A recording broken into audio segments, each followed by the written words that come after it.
this is available now. It's a program that's paid for by Department of Transportation, so it's a free program.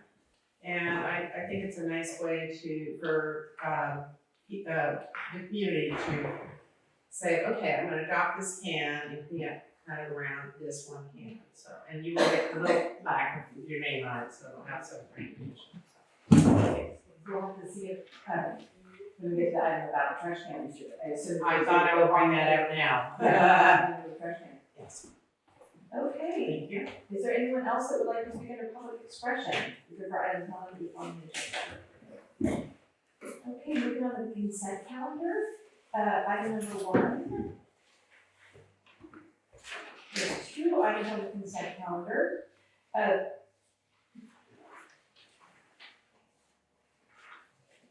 Can I get clarification, is the trash thing on the consent calendar? Yes, that is item, on page 2 of your outline. There are the listed 2 items, and one, item 8B is the Mendocino Historical Review Board, 8A is 1509. And I'm sorry that it says Williams there, but it's the DOT and the Mendocino Solid Waste Management Authority for trash receptacles is item 8A, and item 8B is the next one. Okay, I'm gonna pull the item 8A to discuss later on the agenda with the possibility of carrying that over to our next meeting, because I know that Member Lopez has some feedback that he also wants to contribute, so we can get some from us and then from them. Does anyone want to move? So the other item is the MHRB 2023-0008, which is the ABC investments. This, and actually, kind of what maybe you want to describe this just so that we can see what this is for the consent calendar. If people need to pull it off to discuss it, we can do so. This is more of a Minor improvement. Yeah, a minor improvement to a use permit, and so we're being consulted on it, but we're not making it. No. Okay, you explain it.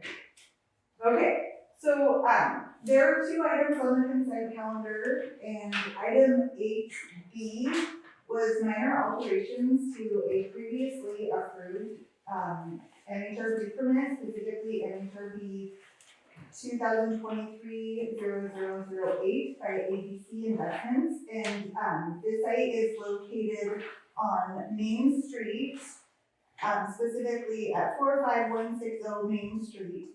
The minor alterations were to replace the approved concrete landing and walkway under the original MHRB permit, and use wood material and to expand the wood material up to the existing sidewalk. And as a consent item, if we were to discuss it, we can pull it and just make it a public item. The wood walkway, it's butts right up to the concrete sidewalk. It has already been installed, but the building permit has not been final because it requires the review board's review and decision making on all wood rather than new concrete and wood. So we already approved it, and these are slight changes that have happened in between the filing of the permit, so they're wanting to make sure Yes. we have to check the boxes. And Yes. Okay. So currently this is on consent. Are we okay with that? Does anyone want to make a motion for consent? I want to make a comment. They did an amazing job, and I walk all the time, and they did a beautiful job making a handicap ramp, which is always a good thing. And they put like a copper railing, and the finishing is copper. It's beautifully done. So that's what I want to say. Would you like to make a motion? Before we make a motion, we need to open up for public comment. Okay, if I should do that, I was planning on doing that, but not, I need that before the motion. If the motion is to approve the consent calendar with the removal of 8A, you need to open it up for public comment. The consent calendar. I will open it up to public comment. We're pulling item 8A from which is the trash can discussion. We're pulling that for later discussion. And so the consent calendar is, this, other item, A, B, C, and J investments. Does anyone have any thoughts on that? Okay, bringing it back up here. Did you want to make a motion to approve the consent I calendar? do. I'd like to make a motion to approve MHRB 2023-0008, A, B, C, and J investments, minor alterations to MHRB 2023-0008 request to replace the approved concrete landing and walkway with wood materials to match existing aesthetic. In addition, the minor alteration request includes decreasing the size of the walkway and front entry ramp from 204 square feet to 173 square feet. Great, thank you. Is there a second? Second. Right. Okay, any further discussion? Okay, all those in favor? Aye. Aye. Anyone opposed? And when you say polite A, we're gonna talk about that later. We're gonna talk about that later and then eventually again. Okay.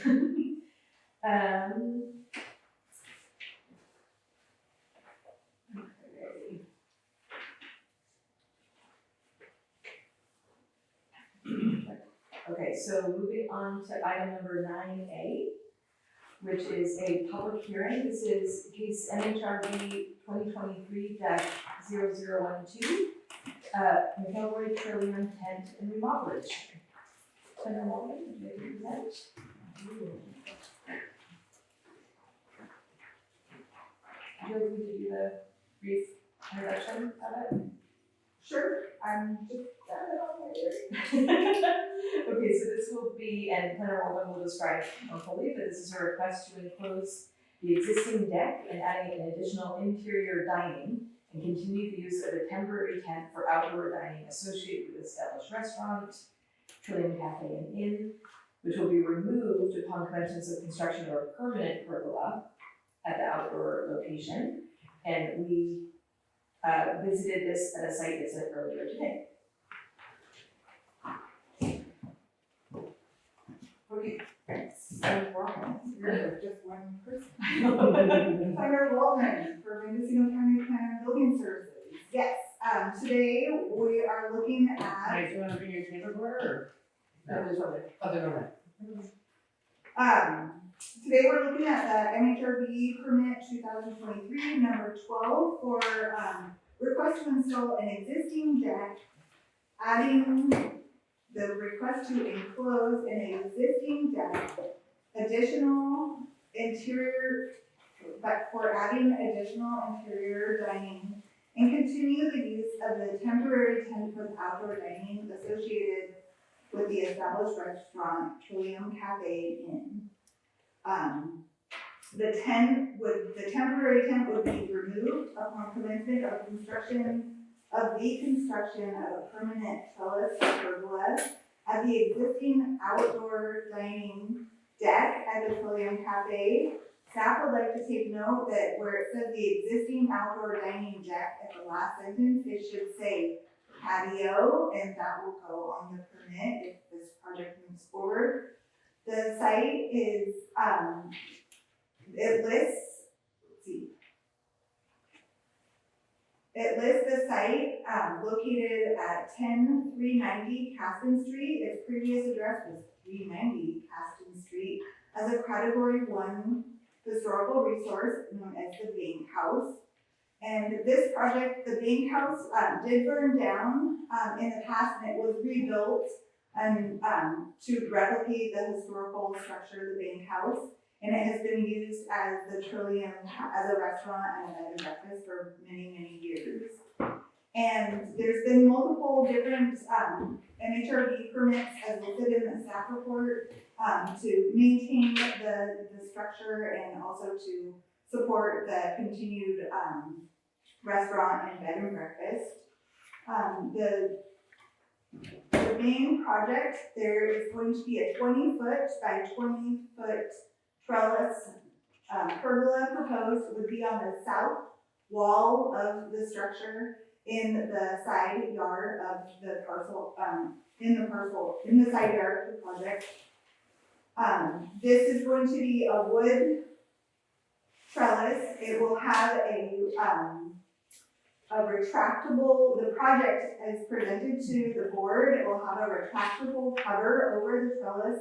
And when it is opened up and covering, or closed, I should say, when it is covering the seating area outside in the patio, that's going to be a pervious material. It's not a solid material as proposed within the staff report.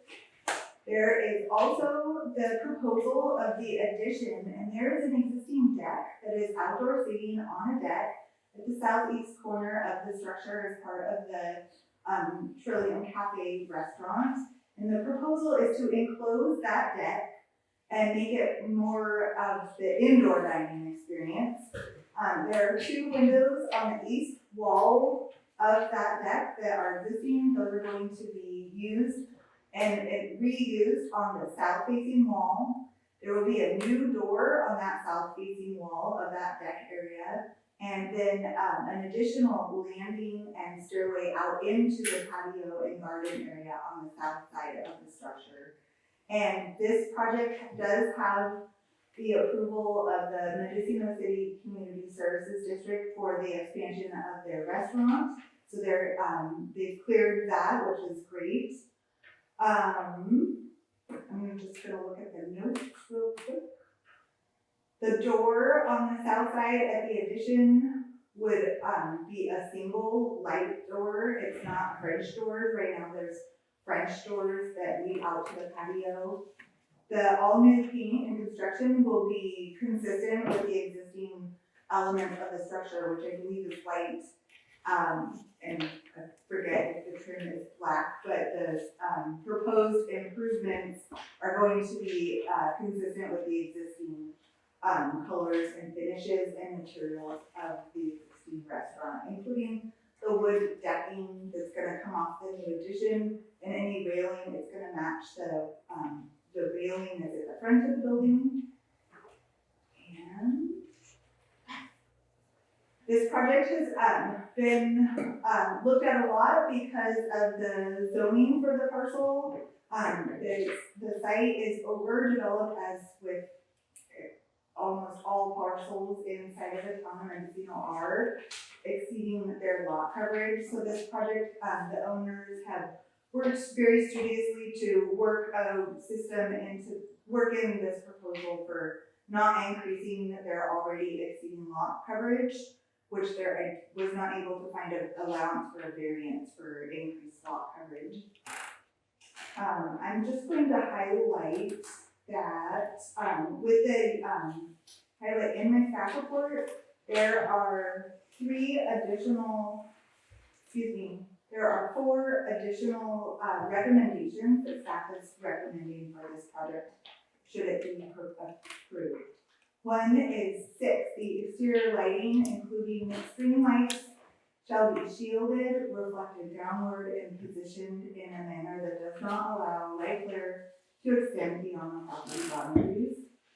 Recommended condition number 7 is permanent uses shall not create noise, impact, or surroundings uses that exceed noise standards set out in the county's general plan development element table 3J, exterior noise level standards, levels not to be exceeded more than 30 minutes in an hour, and table L3L, maximum acceptable interior noise levels created by exterior noise sources.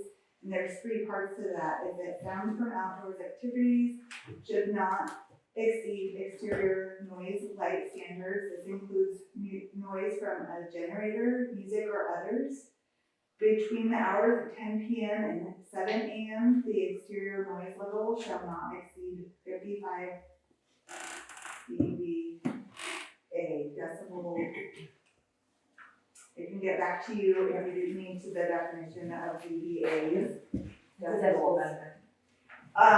The current daytime for this business is 7 a.m. to 10 p.m. and nighttime is 10 p.m. to 7 a.m. ambient noise levels shall not be exceeded. So there's different levels for different times of the day. And C, at the request of planning and building services, the property owner shall establish that exterior noise is within limit standards. When requested, the property owners will reduce noise levels. And lastly, the condition 8, the temporary tent that is proposed in this request is standing. That temporary tent for outdoor dining associated with the established restaurant, William Cafe and Inn shall be removed no later than the expiration of this permit. Which permit? This This one. MHRP permit. Was So, that 2 years? Is that 2 years? so essentially, if this project was approved as this staff report today, there would be a 10-day appeal period before any MHRB permit is approved. Then the permit is good for 2 years, and the landowners or their agents would be able to obtain building permits for the construction of one for the pergola, and then another permit for the addition to enclose the existing deck. That would be 2 building permits. And then,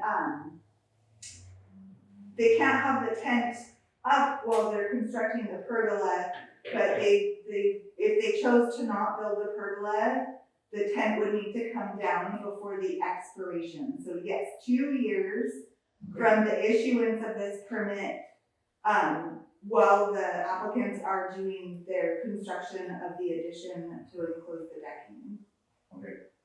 Any other questions up here before we go to the applicant? I have a question, but this is. Not for Jesse. Okay, so why did we add, as a historical review board, why was all this stuff about sound added when that's not in our purview? Like, I sort of understand the lighting, but not this part. Very good question, and I asked myself the same question. And the reason why is what we're being asked today is the project is proposing to have an outdoor eating area, where it means that there's going to be people outside sitting in a particular area. And this came up in some other projects, whether it was an eating and drinking establishment or just a drinking establishment, that if there was outdoor activities going on, that the noise levels be subject to the standards of Mendocino County. It's not a special noise level for the town of Mendocino, it's just that business hours, there's noise levels, and then non-business hours. Okay, so rather than having it as part of like the building permit, they put it on the historical review board, Yes, just to make sure that it's in line with Mendocino County's sound. it is specifically about the outdoor seating in the town of Mendocino, but the noise standard guidelines are general for the entire county. Okay, and I also just wanted to ask before, and the applicant may have thoughts about this, the exterior lighting, including string lights. I think that's a new addition as well to this, like language for other permits. What's the envisioning for shielding string, like, I think they might make some of the little metal tops, but like. Yeah. Okay, so Mendocino County is broken into 3 parts, and there's the town of Mendocino, which is Division 3, and Mendocino Town A and B has its own general plan, its own town plan. Right. And then inside of the Mendocino Town Plan, there's other regulations that are referred to in Division 2. In Division 2, there is the visual resources, and it's about downcast, fully shielded lighting. And when you're looking at projects that are proposing development in the town of Mendocino, there's reference that says also refer to the coastal element. And so the visual resources about downcast, fully shielded lights is part of Division 2, and it is covered as an umbrella, like the Mendocino Town Plan refers to the coastal element. So it is a regulation that the town of Mendocino is subject to. And because they're proposing an outdoor seating area that will be open presumably past sunset, serving food outside on the patio as the tents have been, is that if they want to put up lighting, they have the opportunity to put up lighting subject to the 20.504 visual Okay. resources. I'm just surprised the string lights, because those seem to be a more modern addition to that, I would say. The string lights specifically. Downcast lighting, any lighting that they want. I know, but this is called out specifically. Polly, I don't Yes. see that on the It's application. on the conditions, item number 6, so this is what we're saying they have to do, so not the applicant, but we're saying that they have to abide by item number 6. This is on it's in the page of the packet, it's the condition, so it says exterior lighting, including string lights, shall be shielded, reflected downward, and positioned in a manner that does not allow the glare. Okay. So that also goes for our street light, that also goes for, if you don't get this, frankly, a skylight, that could be an issue, but. There are different regulations for security lighting, so there are very clear and extensive guidelines for exterior lighting, subject to the Mendocino Town Code. Okay, thank you. So just, I just wanna make sure we're not just putting on conditions for condition's sake. That's why I asked about the sound, why I asked about these things, like, you know what I mean? That's I do. sort of where I'm coming from. I think they're great points, thank you. Okay, are there any other questions up here before I invite the applicant up? No. Okay, the agent or Sandra, would either of you like to add anything to that? Sure, I appreciate you asking those questions about the overreach of the counties. I believe that the rules are that the light can't extend beyond the property, right? So if we put string lights up there, as long as it's shielded from hitting the sidewalk, then we're good to go. Is that correct? No lights should exceed beyond your own property lines, Right? is one of them. Downcast and fully shielded means that the light bulb itself should not be visible, but the light coming down underneath the shield, means that it should be fully shielded. Excellent. All right, so the site visit, I mean, I think we covered all of your concerns about the project. I think the one thing we didn't really discuss was the canvas cover. And what we proposed in our application, which was done 14 months ago, we had some canvas coverings. I mean, we're gonna build a wood trellis out of redwood. It's gonna be beautiful, and it'll look like, you know, a trellis or a pergola out in the garden. And the idea is to cover that with some sort of covering that when it's foggy or inclement weather, we would have something like that. You could just pass these down. I didn't make a ton of copies of them. But it's something like that, where it would retract back, you know, and disregard some of these pergolas that are pretty ugly, but it gives the idea that you can see the wood framing below the retractable canvas covering. I like the first one. Here's another one. So, thank you. Okay. And here's another one that kind of gives you an idea.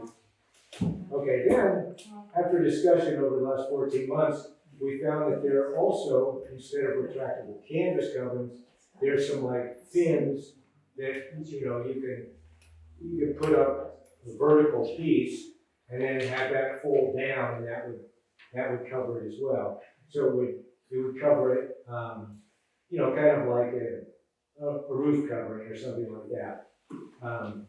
It would be like overlapping shingles type of thing.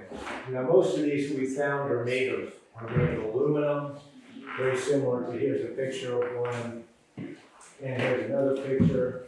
So they give you kind of the same idea, the same feel for a trellis. What Trillium is proposing to do is, instead of doing it out of aluminum, they would like to propose doing some sort of fin that rotates down and rotates back up and make it out of wood. So that would be in keeping. If it was closed, it would kind of look like a wood shingle roof, wood shaped roof. And if it was open, it would very much look like a trellis. So we would prefer that, but you know, if you guys are totally opposed to that change in our initial application, we would retreat back to the canvas covering, which would be fully concealed with the framing. So we could, in making a motion, we could say that we approve of either the fabric or the slats. That would be fantastic, Or something. yes. Well, this, I want to clarify the application because we are not seeing the final designs that you're actually presenting to us. We're seeing preliminary ideas, and we would need to approve the final design.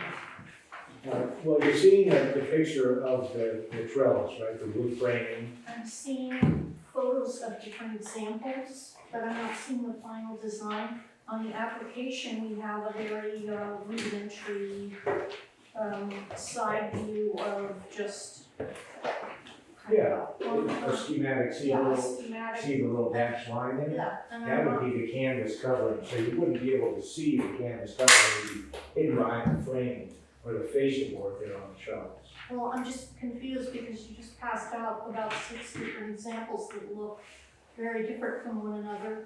And I'm seeing just a side view here that's very rudimentary, so I don't have a clear sense of what the final design of the trellis would be. So can I think if I understood what was passed around, they're different purposes, but the point was to show the different covers, not the different pergolas. So when you see those photographs that Kelly just gave us, those are to show you the possibilities for the cover. They don't necessarily say they're all possibilities for pergola. So I think the rudimentary one, if that's enough, then that's really what we're looking at. Yeah, this is the design, what you're talking about, the architectural plans, the floor plans, that is the design of the trellis. For What's the pergola then? that's the cover will change. Pergola, I believe pergola and trellis are being used interchangeably. Right, they're very similar. A trellis is a garden structure that you typically have vines or something growing on it. But you could also refer to like, if you had twine or something and a tomato plant, the twine could be referred to as a trellis. Anything that has growing things on it. So what would you call these examples that you? The examples were simply to show a canvas, a retractable canvas cover. And the idea was that the canvas is going to be above all the wood framing. So that if the canvas is retracted and at the wall, you would just look up and see the sky with wood framing, right? Similar to what I've shown there. So we should disregard any of the designs that we saw. Of the pergolas, yes, it was just to illustrate what the canvas cover would look like. And it's on top of the wood frame. Do we have any further illustrations of the design of the trellis? The trellis is right there. That's a side view of it. Do And we then, have anything in more detail than this? no, you don't. Well, I can show a picture of something approximately. Well, great, Sandra, why don't you do that? That would be emailed and made for the public record. If you show something digitally to the board, I would want to have that for the record. Please. But I'd be fine if you wanted to. To give them an idea. The Show this side in view- the- the side view shows the side, and then the front view shows what it would look like from the front, right? Approximately a waist stretch. Yeah, that tells me much more than this. And you got this here too, this Okay, I don't- here. That's the pergola. Yeah, I can't look through. It's a little, that gives me a lot Yeah, there. more. Hello. Okay, will this be ginger? Okay, well, this is wildly more informative than that. So. But also, Yes, you do. Okay. So we we're ready to show it to everybody else too, thank you. And she'll be sure to show that with you. Nice. Okay. So were there any other questions for the applicant before we open it up to the public? no, I do have another question. Okay, so, it kind of, it was a question that I had even at the site view. I understand that you're removing 2 of the back windows. Is that gonna be a wall, or is that gonna be open up to the dining room? Well, that's interior, right, you're talking about? The deck, The interior. the interior deck. okay, so there's 2 windows between the deck and the dining room that are gonna be removed. Is that gonna become a wall, or is that gonna become open to the deck and the dining room? Yeah, the windows that will be removed there from that existing exterior wall will become an interior wall, and that will just be a A wall. 7-foot wide opening. Oh, an opening, so it is open to the deck. No, the deck is gonna be enclosed dining space. You take the windows out and you put in a pathway from what was the deck to the dining room where the windows were. Is that what you're saying? I don't know, 'cause I don't see a door, so it's just There wondering. is no door, it's just gonna be an door. open passageway. You take the windows out, let me, see if I'm right. You take the windows out, they're gone. You can't take the whole wall down because it's structural, but Correct, it becomes an interior wall. correct. And where the windows were, you could walk through from what is now an interior was a deck into the main dining room. Is that correct? That's correct. Okay. Okay, thank you. So it'll just be an opening, a 7-foot wide, 7-foot tall opening. That make sense? Yes, thank you. All right. Anything else? Okay. Quietly. So I would like to open this up to the public. Is there anyone from the public that would like to speak to this item? And let me just say, same thing applies, that the speakers are asked to address the comment meeting to the chair, and you'll have approximately 3 minutes per person if you want to speak to this. Okay. And if you don't mind sharing your name for the record. I'm Ann Walker, Mendocino town resident. I have just a question about the retractable canvas roof. Is that electronic in nature? Is there a whirring sound like Arthur Ashe Stadium or something? Oh, I should be pressing you with that. Yeah, do you guys have any thoughts on the mechanism? Yeah, I was thinking ropes, but. oh, ropes. I mean, yeah, I think they make them both automatic and, pulley-like manual. So, I think the opening and closing takes, maybe a couple minutes. And, if you would prefer to. I was just thinking about the historic aspect of Yeah. it. I think the idea of this project is that the retractable canvas awning, it's, we're trying to hide it behind the wood framing so that you really don't see it, right? That's the idea, but if it's important, we can definitely do a manual. It's a question I want to be raised. Thank you. Is there anyone else that would like to speak to this item? Okay, I'm gonna close the public portion and bring it back up here. Did you guys have any further discussion? I have one more question. Yeah. Just about the pergola, the cloth. Is it, is it a lightweight? Is it lighter than canvas? Well, it's gonna be canvas because it will hold up to sunlight. Sorry? So it can't be too light, it has to hold up to sunlight. I'm just wondering if it's a super heavy material, is because Anne was talking, you're talking about retracting it. So I'm just wondering about, what There's the weight. Kelly had a website that showed all the different fabrics. Yeah, there are a variety. So go ahead. There are a variety of materials that you can use. I wouldn't call them canvas, I would call them kind of modern day canvases. They're not quite what was approved at Tony Graham's as far as woven plastic, but they're a lightweight material. Like sunbrella. Yeah, Maybe like a sunbrella. Yeah, toughened. Yeah, it's like plastic and. almost like similar to a canvas. Yeah. Yeah, Lighter. Lighter element? Thank you, Chair. So as proposed, this project on page A4, the last page of the hearing packet, the proposal is a new trellis with a retractable cover. And if that is gonna deviate into a hard surface, staff would need to look at that and take into consideration our lot coverage. And then also, one thing that is not clearly pointed out is the color of the retractable canvas.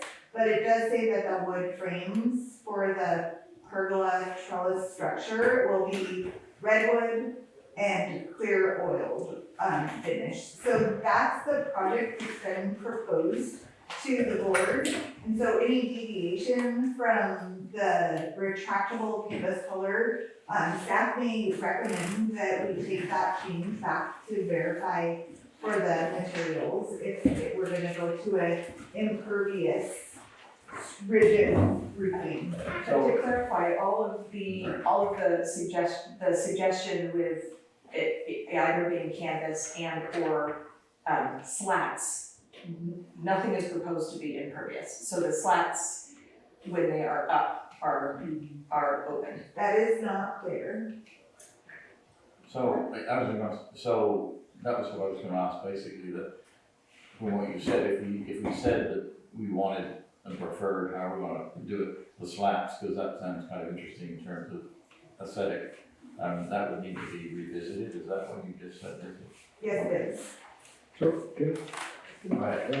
how about if we stick with the original retractable canvas, and then if that is approved during construction, which, we're gonna enclose the deck and everything, we could come back to the review board, I believe there's no cost for that during construction, and we could give you a detail of the proposed slats and add color to it so that everyone understands what we're looking at, and, change it during construction if this is approved. I think that would be a reasonable, I think that sounds like a good idea, and it gives the applicant the chance to look, one of these is gonna be more affordable than the other. Right. Well, I'm not worried about that. I mean, I'd like to see the most aesthetic looking one and whatever's gonna work the best. Okay, so are there any other questions up here? Okay, are we approving the designs that we saw tonight that she showed us on her cell phone? Is that what We're approving the designs that are shown in the packet.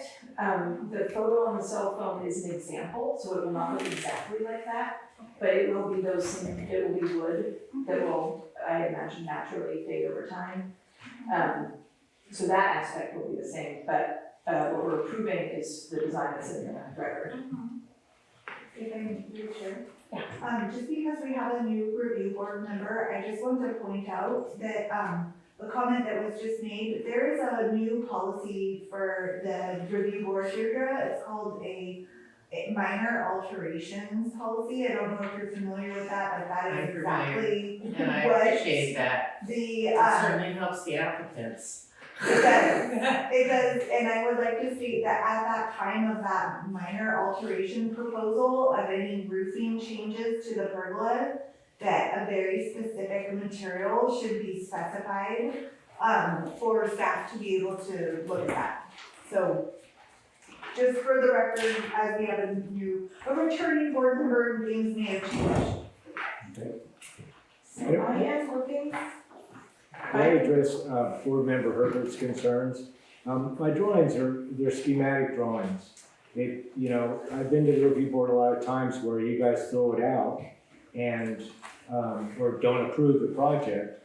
And I don't see why I should be charging my client an exorbitant amount of money to draw detailed drawings. The idea is exactly what the phone shows. The end cuts of this wood will have some sort of little detail. It will look very similar to the phone picture.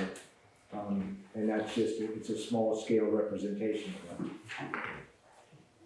that. Okay, so I'm gonna look for a motion to approve this I'm item. gonna go back to the board. This is I'm talking to you guys. Oh, okay. So I'm looking for a motion to approve this, given the I know, conditions. don't we discuss it? That's what we did. Oh, I see. Oh, we should discuss it among the board. Conditions 1 through 8. And there's still opportunity for that, but I'm looking for approval of this MHRB permit. motion to approve? Okay, can I have a second? I'll second. Deidre, was there anything else that you wanted to discuss? Well, I'd like to have the motion, include that they may be coming back with revisions to the material of the pergola at no charge. So I'd like to have that on the record in case someone appeals it or something. that there might be some modifications as far as the roof material. I believe that's in the language. That is, Is that if I may through the chair. Yes, please. So the minor alteration policy has been adopted by the board for quite some time. I would say at least a year. I can pull that up if No, you you don't need to pull if it up. you would like Just- to, but the minor Okay, so it doesn't need to be alterations in there. policy actually follows the process that if you were to approve, if the board is to approve this project as it is, that is what the owner and the agents would be subject to, unless they go through the process of applying for the minor alteration. And that is not at a fee, and that is very clear in the policy, so we wouldn't need to have redundant allowances or redundant conditions within this report. Right. If they go any deviation from what's in this hearing packet, that it is at the owner or agent's initiative to come bring something back with specific changes. So the minor operations, do they come back before the board, or yes, they do? Yes, they do. So we would catch anything, I mean, in terms of an appeal, it comes here first anyway.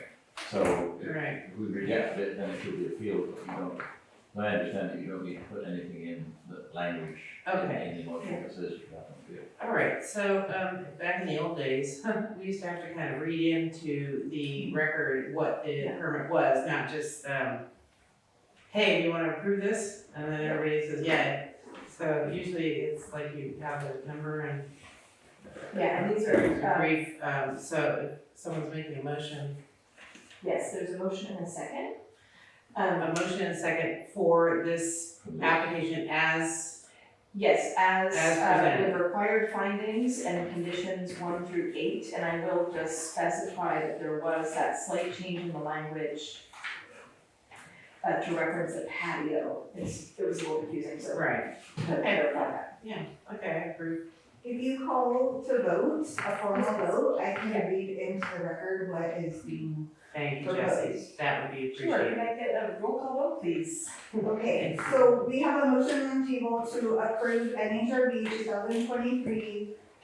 2023-0012, a request to enclose the existing deck, adding additional interior dining, and continue the use of the temporary tent for outdoor dining associated with the established restaurant, Trillium Cafe, and Inn, to be the temporary tent to be removed upon commencement of construction of a permanent trellis pergola at the existing outdoor dining scratchboard deck, replaced with patio at the Trillium Cafe, and we have a motion to approve this and a second. And I'm gonna do a roll call vote for, Deirdre Lynn Aye.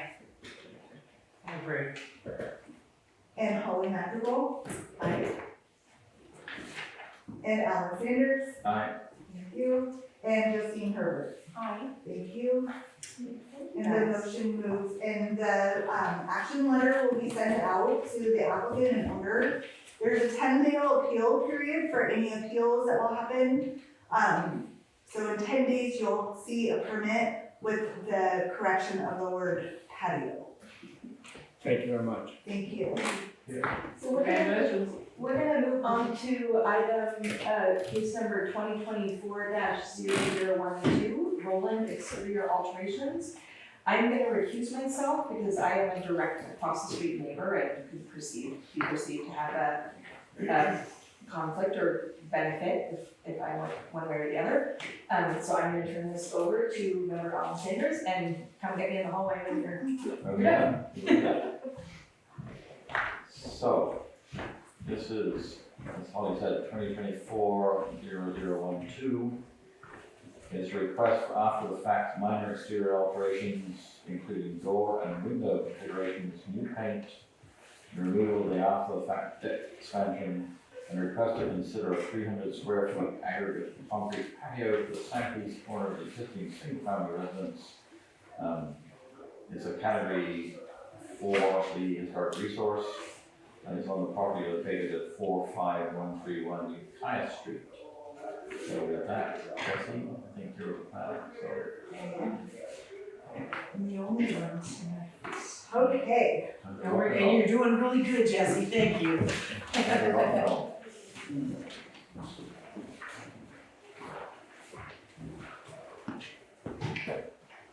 I just pick up the wrong application, sorry, keep it up. I know it's confusing, this is a 2024. There's lots of 12s. Oh, Okay, Claire Goldman from Mendocino County, and Alan, thank you for reading the request. This is the MHRB 2412, Yeah. correct? Okay, the location is at 45131 Ukiah Street. All right. So as proposed, or just a little background on this parcel was originally developed, I believe in 1964. Excuse me. The structure, the existing home, is a replacement home as a result of a fire that was destroyed, that destroyed the original Paoli and Myers residence in 1947. And the parcel as developed is legal non-conforming prior to the adoption of the Mendocino Historical Review Board design guidelines and also to its zoning. The design and architectural style of this residence is consistent with the 1940s residential design rather than the Mendocino Historical Review Board design guidelines. The parcel is zoned within the Mendocino Town residential zoning district, and the project was originally proposed to requesting to permit some decking that was built without a permit, and this project is requesting that after the fact, which means they're looking for resolution to unpermitted work with the department, the code enforcement department that's under planning and building services. Just to break down a couple of the changes, or all the changes that are proposed. The north elevation, there will be it's already happened, but the removal of the garage door to a pair of French doors, infill area around those French doors with wood siding and the paint to match trim. On the southeast elevation, the request is to construct a 304 square foot aggregate concrete patio at that southeast corner of the residence. The request also includes repair rock around the east facing garage windows with similar treatment as shown on the garage doors. Those are represented in the elevations within the hearing packet. And the paint is to match the existing trim. The south elevation, there's a request to convert a single door on the rear of the garage door into French doors. We were on site today. There is a single door that comes out of the residence, and adjacent to that is the French doors. There's actually 3 doors. One was from the house, and the French doors are from what was the garage. The exterior paint and finishes will be have been installed, and they are consistent with the other trim work throughout the building, which we saw today at the site visit. The south elevation, excuse the typos there, but it's convert, not covert. Window on south side into, the window on the south side into a pair of wood frame French doors with a redwood stoop to connect the existing stoop. And then there's new paint, and typically we don't see paint come into our premise down here at the review board unless it's more than 2 colors. The Mendocino Historical guidelines are very clear about 2 colors. Unless you have more than 2 colors, you are required to obtain MHRB approval. And then there's also the exterior paint policy that the board has adopted, which allows landowners to change paints within the certain styles of the off-white and historical colors as that policy stands. This is brought to you today because they have 3 colors. They have the siding color, and then they have 2 trim colors. So the colors are consistent with the off-white and historical colors that we have adopted, but there's 3. And within this recommendation from staff, there are 4 additional recommendations. One is about the exterior colors. So this home is the stucco finish, which is not consistent, but the home has been built at that time, so they're maintaining, but they are bringing in the 3rd colors. Let me read this. Number 6, exterior colors. Any new finish that they're added, the trim is the lap siding, the rustic, chip lap siding, wood shingles, vertical batten board. All the new trim around the doors will be of that material.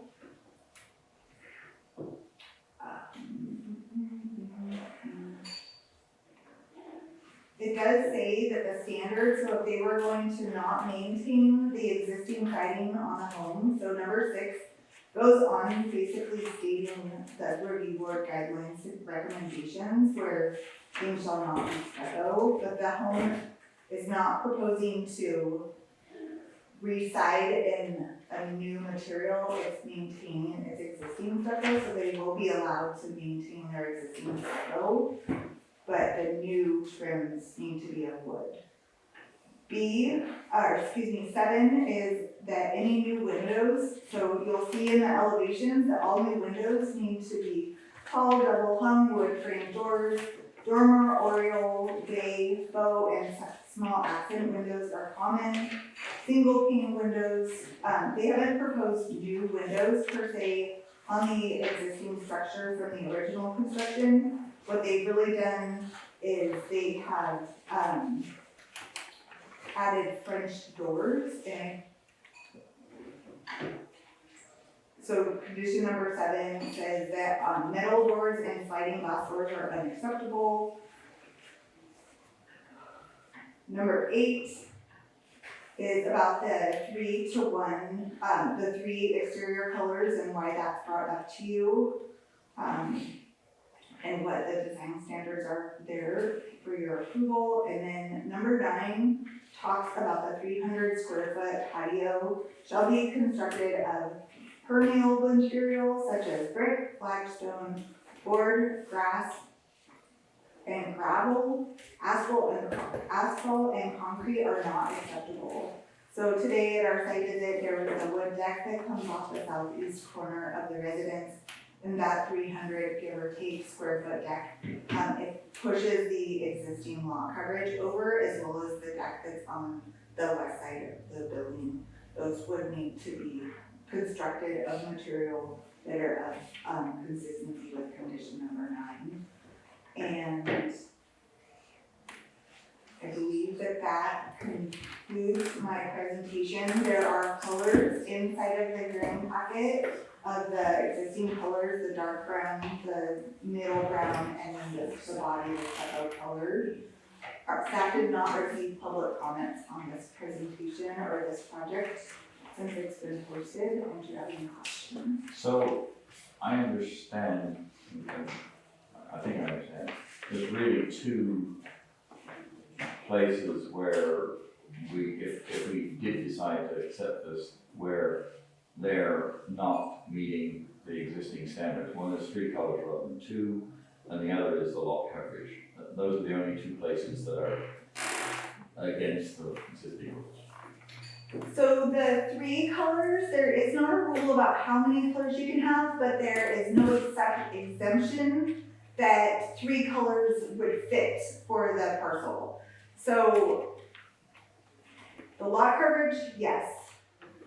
The 3 colors, and the guidelines that are specific that if there is more than 2 colors proposed, the project must come to the review board. Okay, so we can approve a 3rd color as part of our. Correct, it just has Yes. to be on the application. And they are their own applications, and they're part of the out. Yes. I have a question. Okay, so on site view, it was a little confusing to me because from what I understand, of what you were saying at the site view, the back deck is, because it's a deck and not a patio or flagstone or brick or one of the other items that they mentioned, grass, or gravel, that deck becomes lot coverage. So does the entire back deck need to go according to your lot coverage for a planning thing? Because from what I understood, the MHRB doesn't have purview over changing the code, and the code is a certain amount of lot coverage. So if you could clarify that. I would love to. So on page 3 of the staff report presented to you is table 1. And the last line on table 1 is specific. It is the Mendocino Town Residential Zoning District Section 20.652.055. It talks about maximum lot coverage. Right. And to be clear, the current zoning standards allow for 25% of a lot of that zoning district to be covered with development that's impervious. The existing structure was rebuilt the 1940s home, and our Mendocino County records indicate that there is 40% of lot coverage of permitted development on this parcel. And the application requested a 300 square foot southeast corner deck and a deck along the west of the structure. And those two materials, as a wood deck and or a concrete asphalt deck that was talked about today, that's not in this package, those two areas, those two materials count as lot coverage. And staff is recommending that you approve this project by removing the impervious material. If the applicant chose to build something of a proper and appropriate impervious material, the project in those two areas, the project would not be increasing as lot coverage. I didn't answer your question. No. No. The project Is it 42%? it was before, It is. and it would be 42%. 47.5% more. That is a 5.5% increase in lot coverage due to the two deck areas. So the question is, do the two deck areas add up to 22.5% of the lot coverage? No, they do not. Are they more or less? The two new deck areas count up to 5.5 lot coverage, percent lot coverage. So if you took away all the decks, never mind what you put in there, but let's just assume we took away all the decks and we'd still have 40 some odd % lot coverage. Yes. Okay, That is not true. There is an existing deck that was counted as the pre-guidelines and pre-zoning district regulations in the back of the parcel. And there's existing lot coverage covers part of the existing deck. so I'm still confused. Okay, so the deck in the back, we were, just visually, we were there at the site. So the deck in the back was pre-existing, so that's Portions approved. of the deck that we saw. Portions of the deck, but not the deck on the west side. Or the deck at the back of the garage area where the new fridge store is on the. Okay, so the only deck that was approved by planning is the one that juts straight back, nothing on the left or the right. So there was a permitted deck before planning was established and before the Mendocino Town Residential Zoning District. So a yes or no question to that is there is a permitted allowable deck off the back of the house, but it does not include the corner at the southeast corner or on the west side of the home. So that. So that portion of the deck that, kind of like goes with the perimeter of the home, not the garage, but both ends of the home, that deck is existing and counts as the non-conforming. They do not need to change that, they just don't need to make it bigger. So the question is, that permit was for more than 25% off coverage then, because it was before before the planning where you need 25% was put in place. Essentially, That's a pretty easy question to answer, because I there is not a building permit for the 1940s home. It was built, it is considered to be a legally constructed home, and staff is incorporating portions of the deck according to Mendocino County records. So I guess what we're trying to get to is, what was the original lot coverage before the addition of the deck? 42%, 42%, okay, so they were already over the 25%. yes, they were. That's all I wanted to know. Well, for me, I'm just curious, okay, so the two decks that are existing, the west one and the one behind the French doors, those are the newer ones that couldn't be approved by MHRB? They Is that could be right? approved by the MHRB board. They cannot be approved through a building permit with the Mendocino County Planning and Building Services zoning regulations because the board does not have jurisdiction over the zoning district. They're happy to have 42% coverage because that's in before. Because it was before But the they're not- zoning district was. They're not happy if we have another 5.5%. Yes. Okay, understand. Okay, I understand that. Do you have any more questions for No, us? Well, I think Ellen will probably want to have a little presentation. I'm sorry, Alan, I didn't hear. No, that's fine. I'm sorry to give you a hard time there. No, it's, there is Sorry. none. So, Mr. Dry, Mr. Max here. All right, thank you for that presentation. Better. I think it's fairly clear if we turn to first page schematic drawings that show plans. And up in the top corner, you see the existing plan of the site. And you can clearly see what portion of the deck existed along with the concrete walkway along the east side.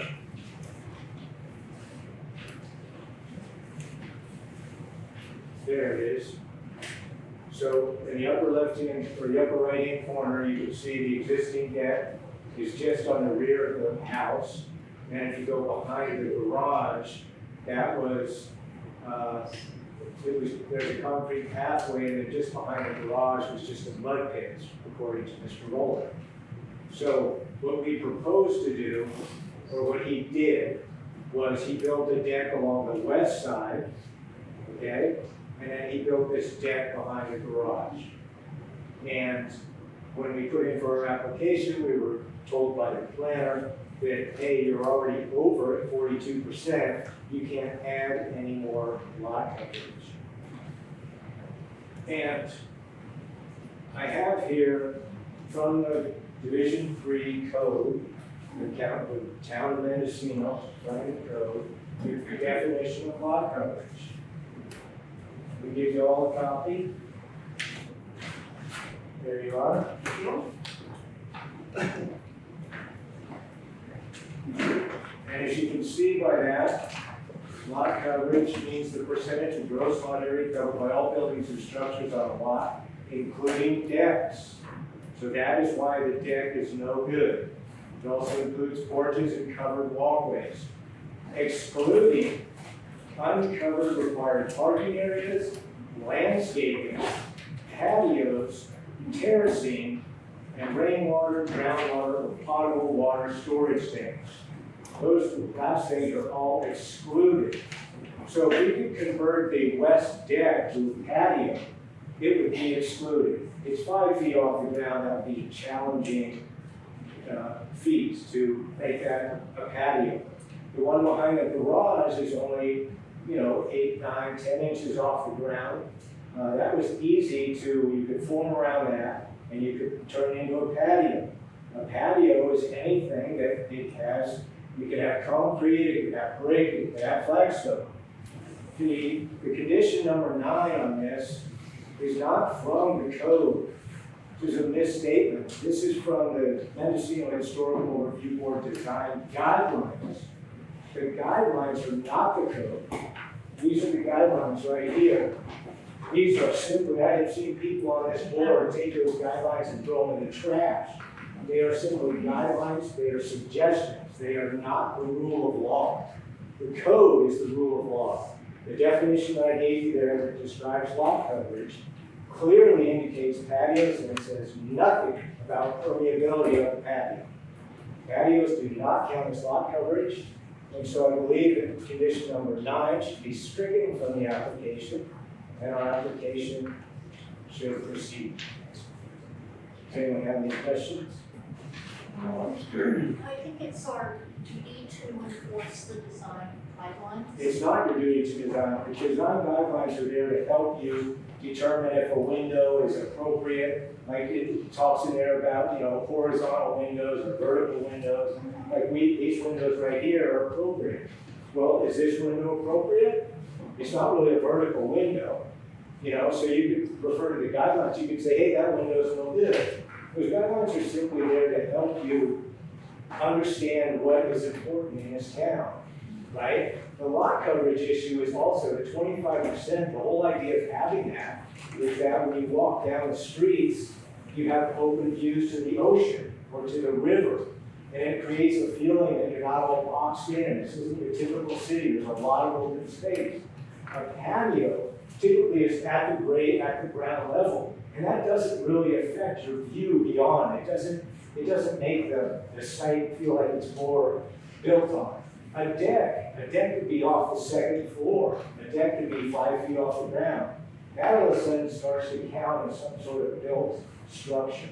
And that they count as lot coverage. That's why they included it specifically, yes. But they excluded patios. It says nothing about permeability. This permeability issue is something that the planners have created over the last 20 years. And they've taken certain things from the guidelines, they're merely suggestions, and they add them as conditions. I take offense to this because it's not what the guidelines are for. It makes my job very difficult. These are just opinions that they are now using as conditions. They are guidelines. And several times, by the way, you've taken us to task because you said you allowed this here and you won't allow it there. That's precedent. That's That's a different thing. Okay. So they are guidelines. I understand. I mean, it's not, the code is the law here, and the code says nothing about that you can't use concrete. The guidelines say concrete are not an appropriate material, just like they say aluminum, they say a bunch of things. But that doesn't mean that you guys I can't. tend to disagree somewhat because Okay, we adopted the general principles for rehabilitation, restoration, and renovation of existing historic town as cement wasn't something that would be historic. concrete is very historic structure. There's all kinds of concrete bridges that are over 150, 200 years old. Concrete is a historic structure, without a doubt. Concrete's It's not just an historic. offensive structure, so in the guidelines, they say concrete, should not be allowed. We should have our pathways brick or flagstone or something a little bit more catchy to the eye. But as you saw at this site, there's a concrete walkway. Across the street, there's concrete walkways. All over this town, there are concrete walkways.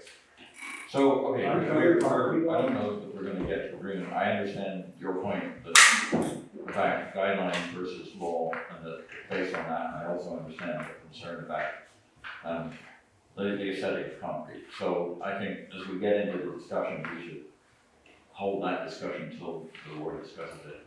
But I think you made your point. I think it's a good point. Thank you.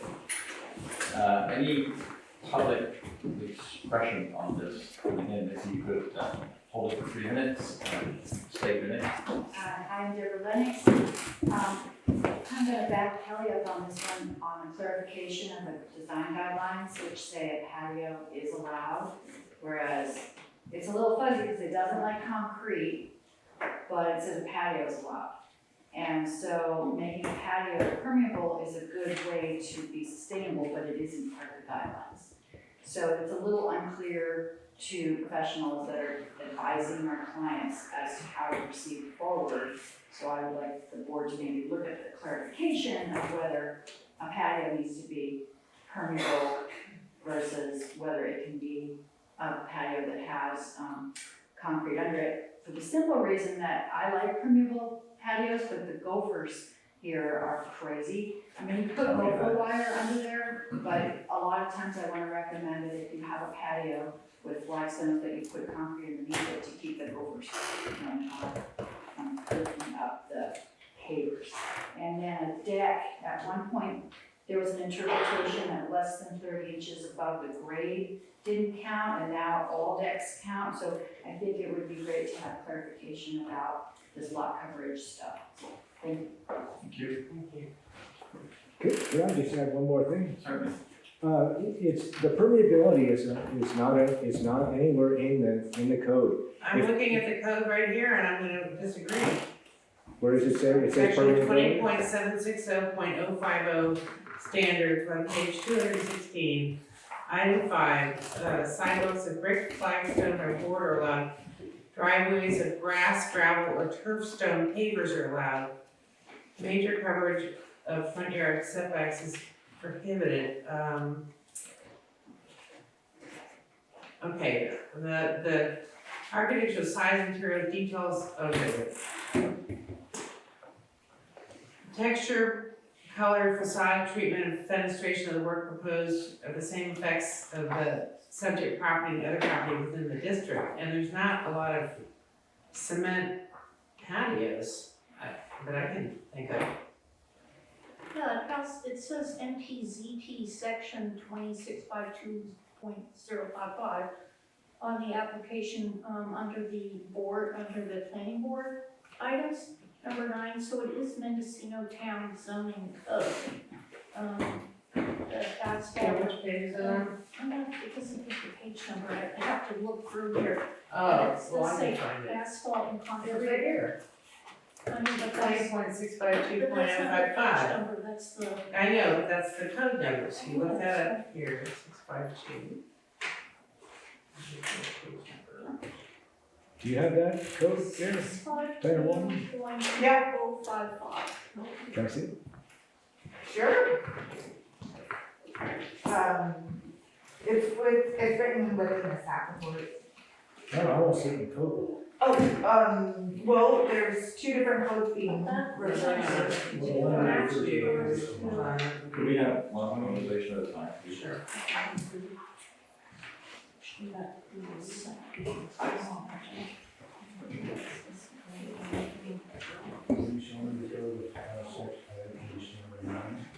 That's the one I'm reading, right? 20.652.055.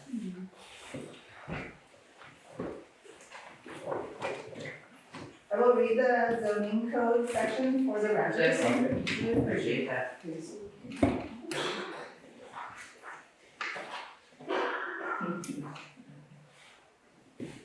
Maximum lot coverage for Mendocino Town residential districts, 25 parentheses 25 parentheses %. So it doesn't talk anything about the materials. Is that what I'm hearing? The definition of lot coverage under 068-032, I believe.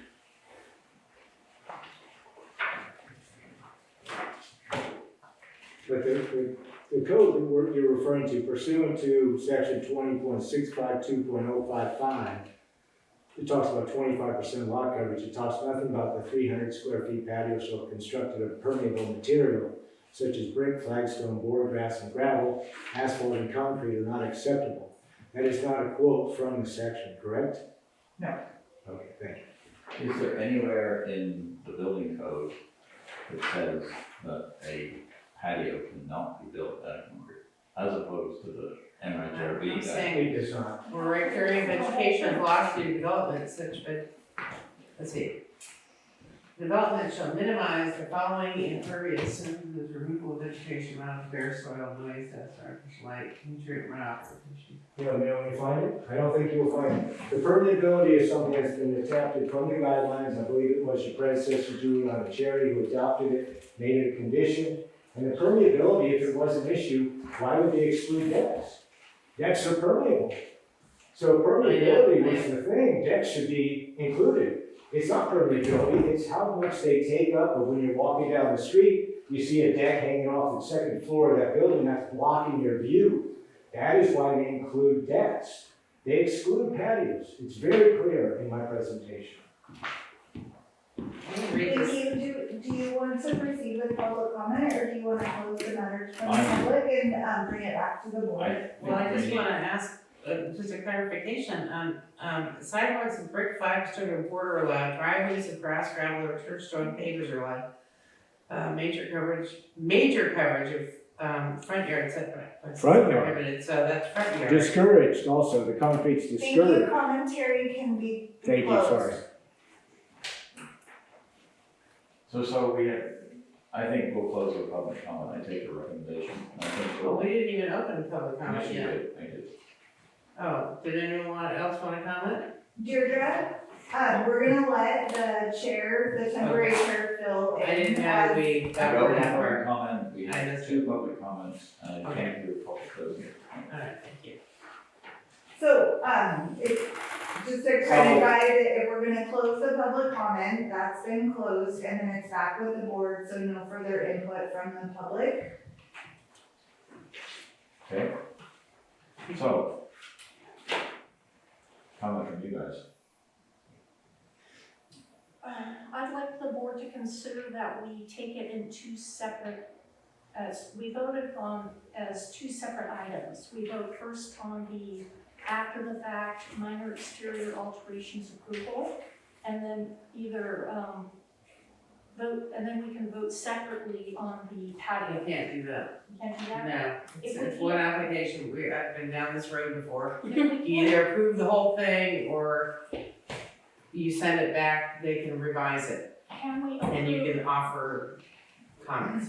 can we approve half of it and reject the I other half? think, Jesse, what can we do in terms of So if I may, We can obviously do a motion with conditions.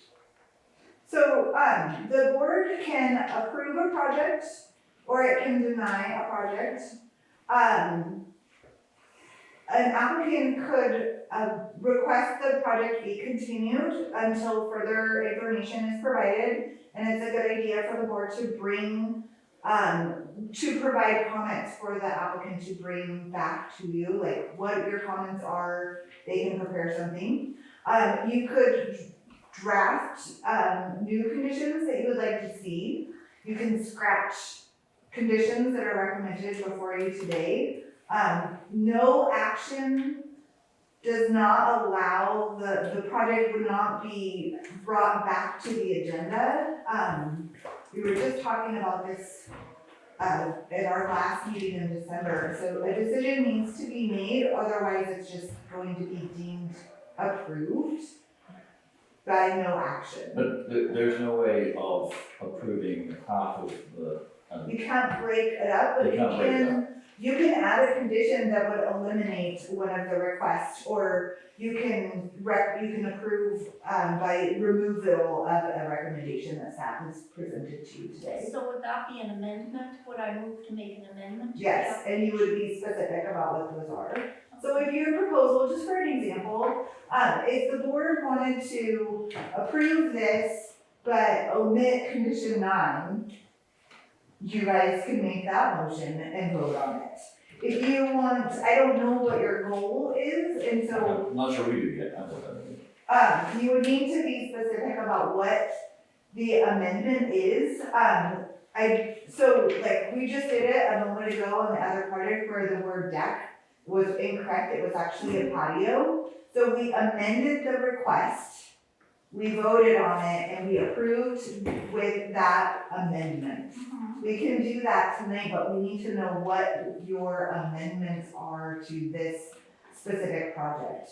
My proposed amendment is just to scratch the second half of the request, which is constructing the aggregate concrete patio. So that would mean, so the patio is there because it was built without a building permit and without the approval of the board. So by removing the deck at the southeast corner, we would, But that's not a patio, it's a deck. sorry, the deck. Yeah. It's What coverage? So what you said was. So the request would be modified. Can I try to take a stab Take a at stab this? at it. Justine, what I think I heard you say is that the request of this board for after the fact minor exterior alterations, including deck and window configurations, new paint and removal of the after the fact deck expansions, and a request to construct, this is the part that would be scratched, the request to construct a 300 square foot aggregate concrete patio to the southeast corner.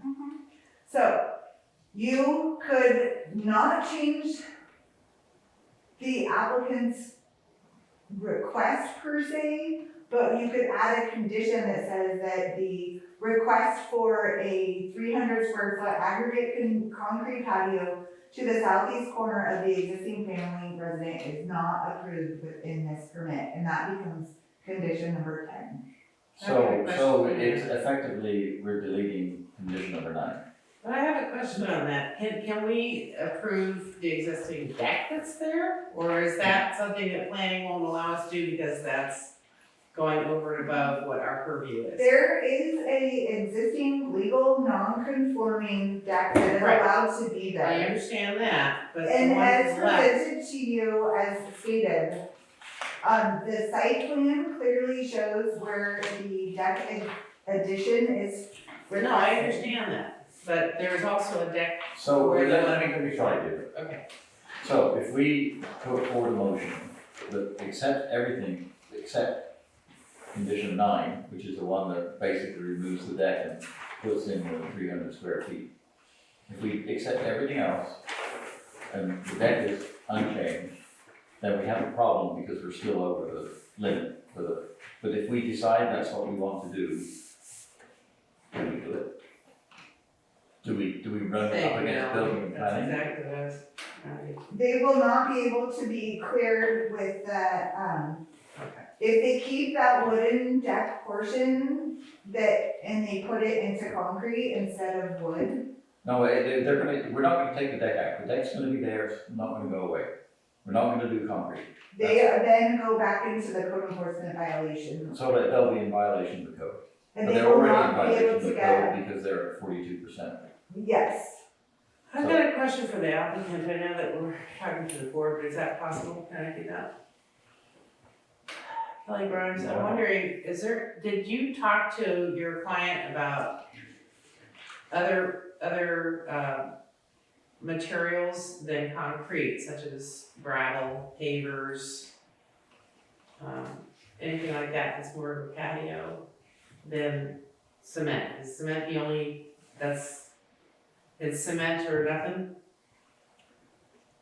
It's a patio or nothing, is my understanding. And Couldn't do like the gravel? the most cost-effective patio is concrete. Do you think after my presentation tonight, when we appeal this to the Board of Supervisors, they're gonna turn it down? I don't wanna go with the appeal. Let's not second guess. But you're forcing us to appeal it. If you keep the deck there, we can't get a building permit, we can't get out of code enforcement. He's being fined on a daily basis. That was the question I was asking really about, if the deck is there, what happens? And We you're in continue- violation, you're Yeah. in violation of the code, what happens then? It gets turned back into code enforcement. So is there a building permit that gets held up, or what? So that would hold up the building permit? The material for a concrete, No, all I wanna know is if the deck stays there, and we remove condition 9, We can't, then we're over the lot coverage. yeah, It's a code violation. right. What are the consequences to the applicant if we do that? so. Is there a building permit that they cannot get? So they would not be able to get a building permit approved by planning consistent with their NHRD permit because of the material. And they need the planning permit to do work presumably. That is my understanding. So really, the only way out of not having concrete will be put some other patio type material there that doesn't meet the needs. count as lot coverage. Doesn't count as- Today, I will add that today at the site visit, there was a question about can the applicant reconfigure the back patio, the back deck square footage to allow for that southeast corner. And the issue is that the zoning regulations don't allow them to further increase their lot coverage, and so there was a reconfiguration of the overall deck.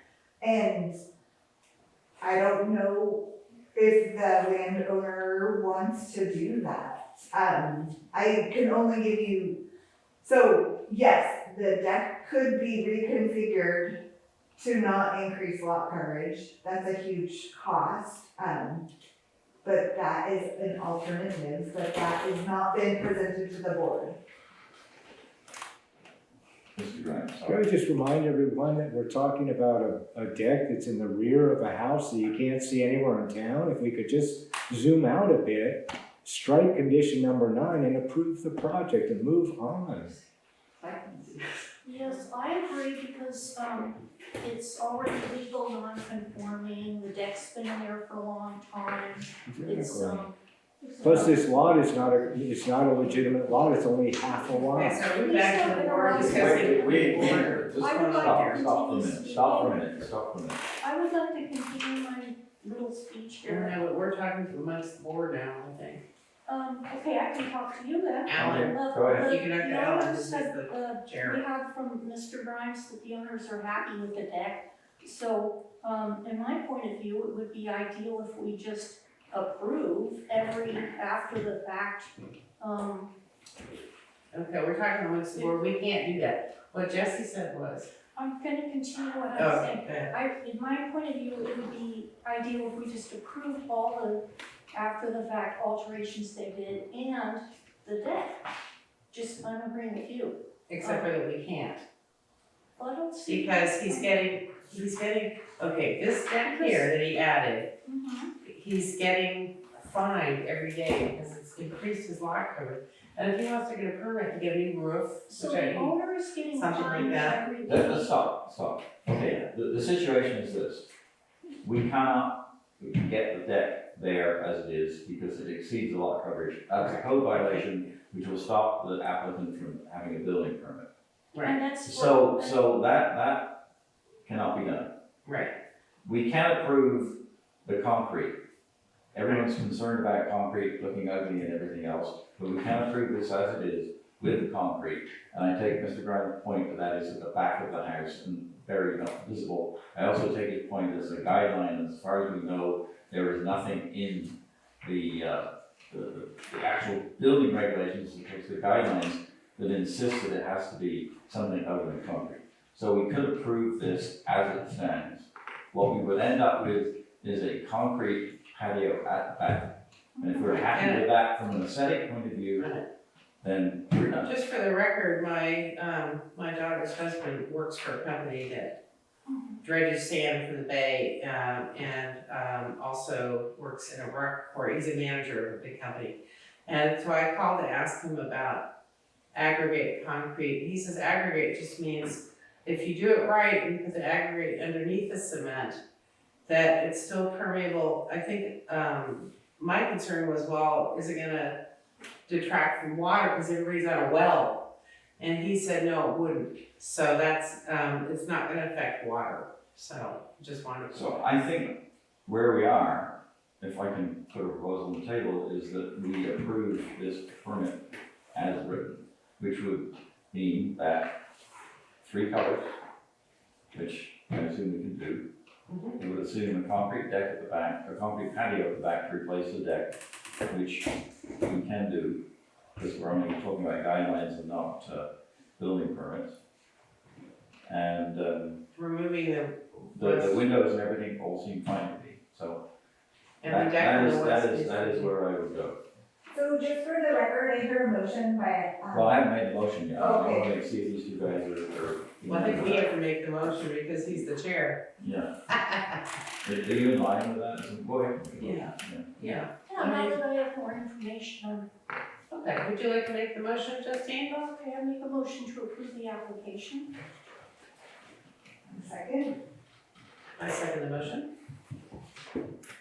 And just for the record, the motion on the table is to approve MHRB 2024-0012 as request. The request is for after the fact minor exterior alterations, including door window configurations, new paint, and removal of the after the fact deck expansions, and a request to construct a 300 square foot aggregate concrete patio to the southwest corner of the existing single-family residence as written and with the recommendations within the staff report. That is the motion, okay. So, And I just wanna make one note that it's not our choice to be doing, votes for after the fact, so I'm sure you've heard that before, Kelly, but just thought I'd try that out. I've never heard it, but I'll pass it on to So Matt. we have a Please vote. pass that along to Matt, yeah. And so I'm gonna do a vote, Alan Sanders Aye. and Jerry Lamb, all right, and Justine Herbert. Aye. All right, and then, should we have a review board member absent due to, Application. Conflict. conflict of interest due to being a neighbor, so that's one absence, and thank you, the motion passes, and, you'll receive your action letter and the permit within 10 days, Thank you very or much. after 10 days, correct? I Sorry, my understand. client, I think it's a tragedy that we're forced to remove a deck on a property that's already over the limits for lot coverage, but It's not our, that's It's not not our our fault. Thank you. We wish we could change that, but we can't. So how are you guys feeling? You want a 5-minute break or do you want to keep going? well, I was excited. We're fine. What did you have me there? So no bio breaks for today? I'm fine, no one just I'm over here. Okay, I am not ready. I mean, we really only have two more. We have some applicants here. Take your time, I'm gonna just read the thing, but take your time. Okay, I'm ready. Okay, so we are moving on to item number 2025-0001, Shannon demolishing and replacing of a garage. The request is to demolish an existing garage and rebuild a new one in a different location on the parcel. Now, this is located within Historic Zone B and visible from Historic Zone A on property located at 44750 Jackson Street. How do you know it's visible, by the way? Because I was down there, and I think you'd have to be standing on a tall ladder, to be honest. Yeah. Is it just because it's in B that's there rather than it's visible? Would you like a staff presentation? Yes. Yes, please. That's only my first question. Sorry. I'm out of order. Jackie Waldman again for Planning and Building Services. And yes, this project is located in Zone B. And staff does a pretty thorough investigation to find ways, find out if a project needs to come to NHRB or not. And this project is actually visible from the corner of the end of this street right here. I forget the name of I think it's this Main street. Street. This is not Main It's Street. Little Lake. It's not, so if I could, the project is visible from the northwest corner of the cemetery, the lower cemetery. The project is also visible from Zone B at the intersection of Lansing Street and Highway 1. And those two locations, even if it is not visible from anywhere else, that by definition means that the exterior alterations proposed in this request are required to come in front of the board. With that being said, the applicant is proposing to remove an existing garage that is roughly 750 square feet, plus or minus some feet. The staff report is written a little bit differently, but the lot coverage, the existing lot coverage is not applicable to the review board, so I won't talk about it. They are asking for, the removal of the existing garage and a rebuild of a new garage in a new location on the plot as shown on the site plan. They are asking for a variance for a reduced front yard setback, which is allowed with the approval of the MHRB review board. They are asking for a 10-foot reduction. The regulations allow for a 20-foot setback or call for a 20-foot setback from the property line, and they're asking for a 10-foot front yard setback. As proposed within the application and the architectural drawings, table 2 lists all of the items that they've asked for. There are some skylights, there are window proposals, and staff recommends approval with the inclusion of 6 additional conditions. And if you would like me to read each of those, I am available to do so. The windows specifically, I believe, Yeah, I don't think you need to I read don't all think of we them. need to read, I don't think we need to read all of them, although I showed 12 conditions. there's Not six. proposed, so 1 through 5 are standard. Okay. Those are always there, so staff is recommending an additional 7, because I can add, 5 through 12 additional, recommendations. The colors and the materials of this structure are proposed to match the water tower that is on the same property that you see, from Highway 1 and Lansing Street. The materials of the windows are request to not be wood. There's just a couple of aesthetics, but if you review the packet, it is as it is clearly stated. So, the windows would be aluminum, shutters are being requested, those would be made out of redwood. The colors, there's wood finish siding with wood trim, and the window casings themselves are proposed to be painted cranberry, which would match the water tower, and staff would recommend, staff doesn't recommend anything, but staff is here to answer any questions That's regarding okay. the request to demo an existing garage and to rebuild a new garage. The landowners are present, the landowner applicant and agent, they've done all this work themselves and they are here. Staff has not received public comments, and that concludes my report. If you have any questions, please let me know. I have one question. So, item 8, windows are Marvin aluminum clad in red cranberry. Is that allowed because it's section D?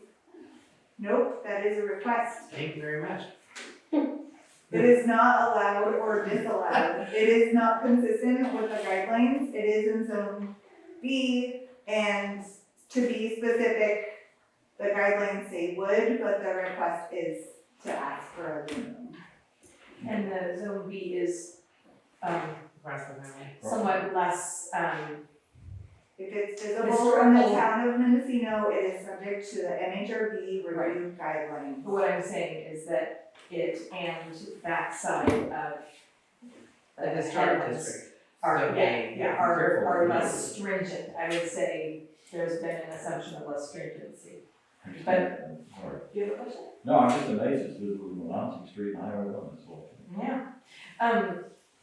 Specifically, putting in the conditions, the color, like what if they are painting and there's a shortage of cranberry, but they find, a similar color, like do they have to can they just do that? Or, do you know what I mean? Like I don't recall specifying the color. Hold on And that previous thought. I think we're pretty good color, but I think that historic paint colors do include a cranberry color. So. Yeah, I'm just saying it. So at this point, I was more concerned with the material than the color. So, I actually see your point there. Hold on just a moment. This is a condition. Give me just a moment.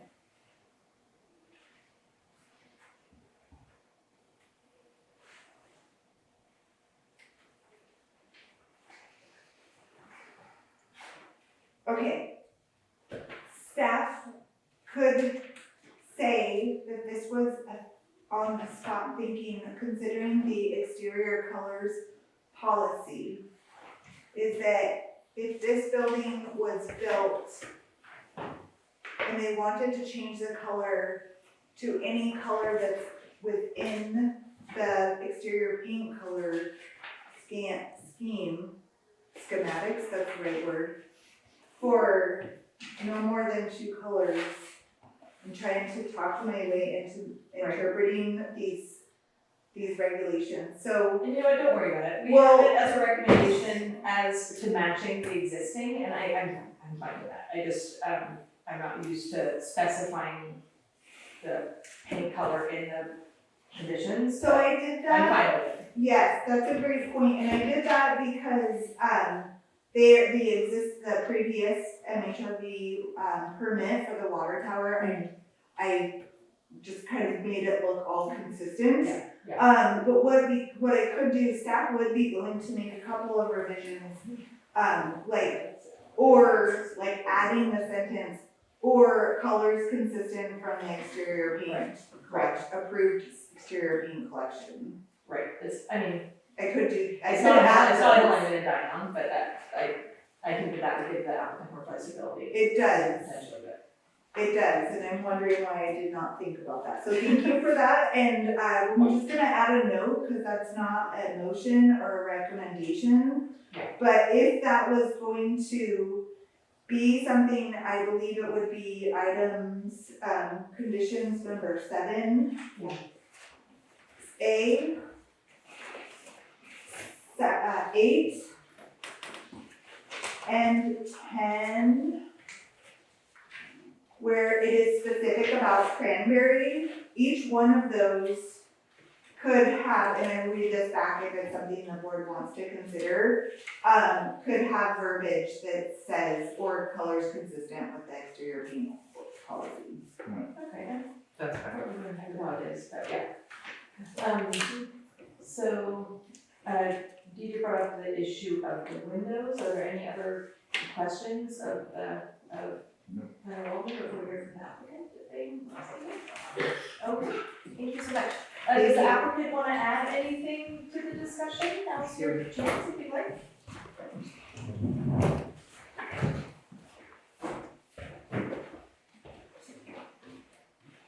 My name's Shane Shannon, and I'd like to thank you for your volunteerism, and thank you for your work, Jesse. I would take issue with some of the things that Jesse said, little small things about the ability to actually see this structure when it's built. I'm not too sure of what area of the area A you can actually see this, because it's quite far back in the trees. You wouldn't possibly be able to see the front of it, but you would certainly not see the other tree sides of it. I don't know if that mitigates any thinking in terms of the board in relation to the overall structure. In regards to cranberry, when we applied for a water tower permit several years ago during COVID, we somehow or another got locked into 2 colours, mallard green or red cranberry, and we were told we needed to pick one at the time. So Wow, we that's we great. picked red cranberry, so That's great. it goes nicely with cedar That's shingles, nice, yeah. which was another issue at the time regards fire retardant and stuff like that, and after careful consideration from Cal Fire and all that stuff, we ended up buying a bunch of shingles out of Canada, and that's where we are, but we decided that we'd like to complement that structure with, and demolish the existing termite infested structure in very close similarity to a garage that already exists on 4th Street up from the post office. If you go out of the post office and walk the street up towards the high school, you'll see a small garage there at the corner of the palace. And we basically followed that design. And that's where we are. In regards to the variance itself is minimal, given that the lot is only covering 7%. The neighbours on the other side are actually closer to the actual laneway. And we're not too sure if the county even owns that particular part of Jackson Street. And we think it's some kind of private easement from the lumber company years and years ago. But, we very much like the board to consider the variance, consider the windows, and consider the linen flat. However, we do not go back to the board, try to haggle over aluminum flat versus wood. But we will certainly get marble historical wood windows, if that's what the board wants. And we would be prepared to move forward with that tonight. However, given the fact that we are so far away from Area A, given the fact that 75% of the structure is not visible from Area A, and it is to be debated if the other 25 can be seen, mostly from the graveyard, and there's no objections from those people. So, there's a large fir tree in the graveyard. And Curly Maxwell, who, chronicled the life of Mendocino many years ago, he is buried beneath it. And if you climb to the top of that fir tree, you're not even going to see this thing. And I'm sure Jesse's got her facts right with Lansing Street, but I just can't see it. Maybe when it's built, I did put markers up there in case you guys took a drive up Jackson Street, and hopefully you can get some idea and perspective on what we're trying to do. But I couldn't see any of the yellow highlighted markers at all, and I made them in steep holes, so you guys would get a better idea of what we're up to and what we're trying to achieve. We appreciate those stories. I did take a look. I'm open to any questions the board may have, and that's. I have to ask, did you design the water tower too, or? I did. It's I beautiful. know. I copied the design of Miss Osborne's down at Little Lake. Yeah, it's beautiful. And Peter Osborne let me in there, so I just put lasers all over the building and just copied it. Basically, with a few amendments. It's very dark in there, but I made the inside of our tower a little bit lighter. Yeah, that's great, yeah. Well, thank you. I'll bring it back up here. I do just want to mention, one thing that I am considering as far as the windows are. But the fact that the windows are suggested to be aluminum clad is the fact that you're kind of in the WUI, the wildlife urban interface, or like where wildfire comes up close to the front, like up there on the hill. Right. And there has been discussion here about, some soffits and things that aren't visible, needing to adapt somewhat to modern materials as far as like wildfire, prevention. That's just something that I'm thinking about with this. But it's good to know that you're kind of fine either way, but, there, and the windows that face this direction, There's one are quite, it's one, the west elevation would, in theory, would be the only one that we would see. Correct. Okay, great. So no other questions up here? Not for him, no. Okay, I'm gonna open this up to the public. Is there anyone that would like to speak to this item? Speak now or hold your peace? Okay, I'll bring it back up here. Any further discussion from the board? Yeah, I'd like to discuss, I think it's a really beautiful design. It looks, I like the barn doors, all that. It's got a little jewel box of a garage, if you ask me. I know it's very nicely done. What's wrong with this? I don't know, I garage like this. I don't have a garage either. But I'm over near you in the historic A over here, so it's on Harvard. But I think it's well designed, I like the downward facing lights, I like the doors. It looks like the aluminum windows are towards the back and not visible, even though I don't think any of this is visible. So I know it's somewhat of a slippery slope in the zone A for the aluminum material, but I feel like this is so far set back that I don't have a problem with the materials. Would anyone be interested in making a motion to approve staff's What do you recommendation? think? Well, I'd like to make a motion to approve. Wait for the mystery to come back. We have a So- motion from Justine, and we do not yet have a second. Does anyone want a second? Well, I think that what Was Jesse gonna read the motion in, or, do we just, We we're can just say willy-nilly saying everything? no. We'll do the same thing we did last time, if we have a motion and a second, you can summarize the motion as a vote. Okay. Before we vote. So So before we do that, are there any other comments before? Okay. Could I call for the vote, please? Did I hear a second? No. Yes, oh, I'd like to second the MHRD 2025-001 application.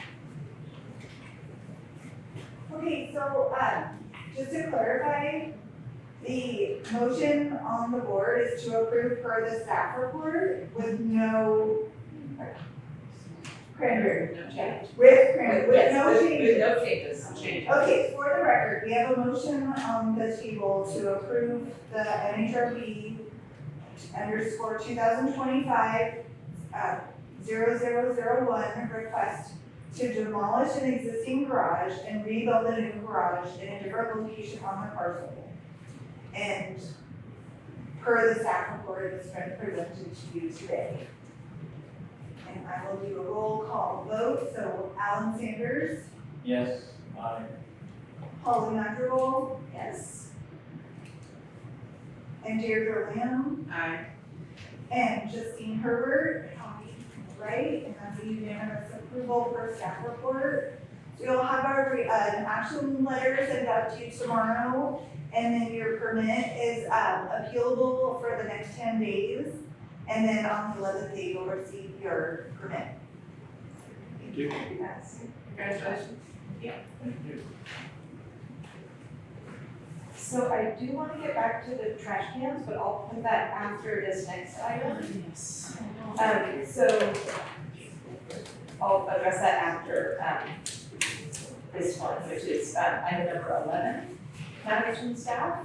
This is case UM 2024-0007. This one is a little unusual, so I'm going to, this is a request for a modification of a coastal development use permit to reconfigure the uses and allow for 3 residential units and 2 commercial spaces on property located on 45010 Ukiah Street. And I'm gonna have the planner Waldman explain our role in this. Thank you.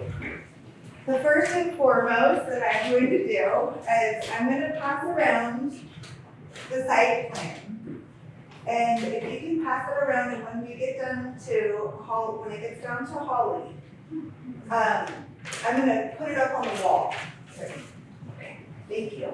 So Planner Waldman here, I'm gonna have to keep introducing myself, for Mendocino County Planning and Building Services. And, as a matter from staff, this item is brought to you because there's a discretionary permit that is, subject to agency comment, and the review board is, an agency that may have an interest in proposed development within your jurisdiction.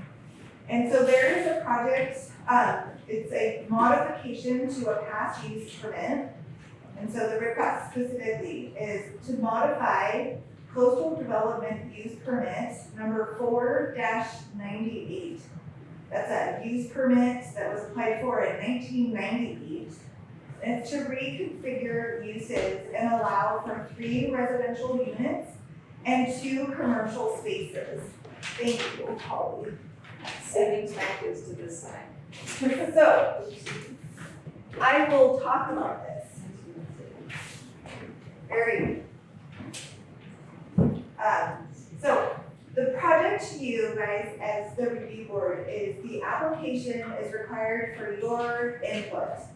We're required to refer discretionary use permits, coastal development permits to all interested parties and receive any comments that you have. Just a little bit of summary for this project. There is no exterior modifications proposed. The site has 3 residential uses permitted on site with commercial spaces. The application, the amendment to this 1998 use permit is proposing to relocate. There's 3 structures on this parcel. This is the green structure, and I apologize, it doesn't have the category name of there's a red and green house across the street from the corners of the mouth. And there's 3 structures, there's the greenhouse, and then along Capella Street, there's 2 other structures. And if you look at all the uses in each of these 3 structures, there's 3 residential units, and there's commercial space, and the landowner and his agents are proposing to reconfigure where that residential space is. I believe that one of the main goals of this is the greenhouse that is specifically located on Ukiah Street is designated as a commercial use. And the landowners who have recently purchased the property in the last 5 years or less, they would like to change the commercial use of the house that's green, to a residential use and move their commercial use that they are required to have for their land use regulations into other spaces. And I believe that it's the structure at the northeast. That building will be used as their commercial space. So this is just an opportunity for the board to provide any comment that the board may have. There's no exterior changes, there's nothing proposed in this application that would require the board's approval, but since you are an interested agency, all discretionary projects are required to come to you within the town of Mendocino. Any likelihood of any changing in the parking? Because of the use. Because of the usage changing, I mean, there used to be a lot of parking here and now it's over there, is that gonna change? So, what I would like to tell you is that the planner who has prepared this project to go to the planning commission is Mark Kleiser. He's not here today. But what I would love for you to do is I would love for you to write any questions you have. And I will take that in the minutes from this meeting tonight and bring that to Mr. Kleiser, and let him follow up with that. I do not believe, so I don't actually have an answer. No, that's fine, about I mean, you're asking for comment, that would be a comment from the question. I could look that up because the staff report has been publicly noticed for the next available planning commission. So all proposals and including parking is talked about that, and if I were allowed 5 minutes to look it up on the posting on the internet, I could do that for you tonight. No, that's fine, I think if you ask us for comment, that would be, in terms of what historically you both would look at, one of the things I would look at is are we filling up the parking around the area? So, take it as a comment, doesn't really need it. Well, I agree, but I do wanna write something down. I'm gonna say to have 9 car parking places on a residential lot seems excessive to me. Because, well, that's what their drawing says, right? Your question is slightly different than mine, though. Yours is different. I'm asking you some changing, you're making it slightly different. So that could be worthy of a different comment, for sure. But just, usually you get like 2 cars per house. Why is there 4 cars here? So I'm just gonna say a couple of things, is that the parking regulations are not under the review board guidelines, but if you do have questions about parking, I will be glad to take that back to the planner and have them provide a comment back to you. I think it's safe to say as a comment from this board that we want assurances that parking is not gonna be expanded onto Calhoun. Or not, just that we have concerns about, parking and not increasing it. It won't be disruptive. Right. Can you tell me the building that is green, is that Edward Jones? Like, what's the No, commercial? right. Edward Jones, and I always get that Lauren, And then I- Megan Meyer Right. names all confused, and I've always just known them as the red and green houses Yeah. since before they were rebuilt. And so the greenhouse, I believe, was a Remax or a real estate Oh, I office. can picture it. And then Edwards Jones is in the red, building directly across from Corners. The greenhouse currently has like a boardwalk in front of it. But they've Yeah. since changed that into an apartment. That is the point Someone's of living this there. amendment. I see, yeah, I see. Right, and so they're just trying to change the zoning, so they want our comments for them changing the I zoning. can picture it, Yeah, it's kind of overgrown. it's right across from my office, so I'm kind of. Is it appropriate to get public comment for this item? Yes, it is. I'd like to open this up to the public. Does anyone have any thoughts that they would like the review board to ask? Or anything? Well, I'm the owner, and I've got a 92-year-old mother. Yes, yeah. I've got a 92-year-old mother that lives in one of the other buildings. It's got stairs. She Yeah. pretty much scampers up and down right now, but I don't know how long that's gonna last. And the Hagemeyer house doesn't have any stairs that she can go in.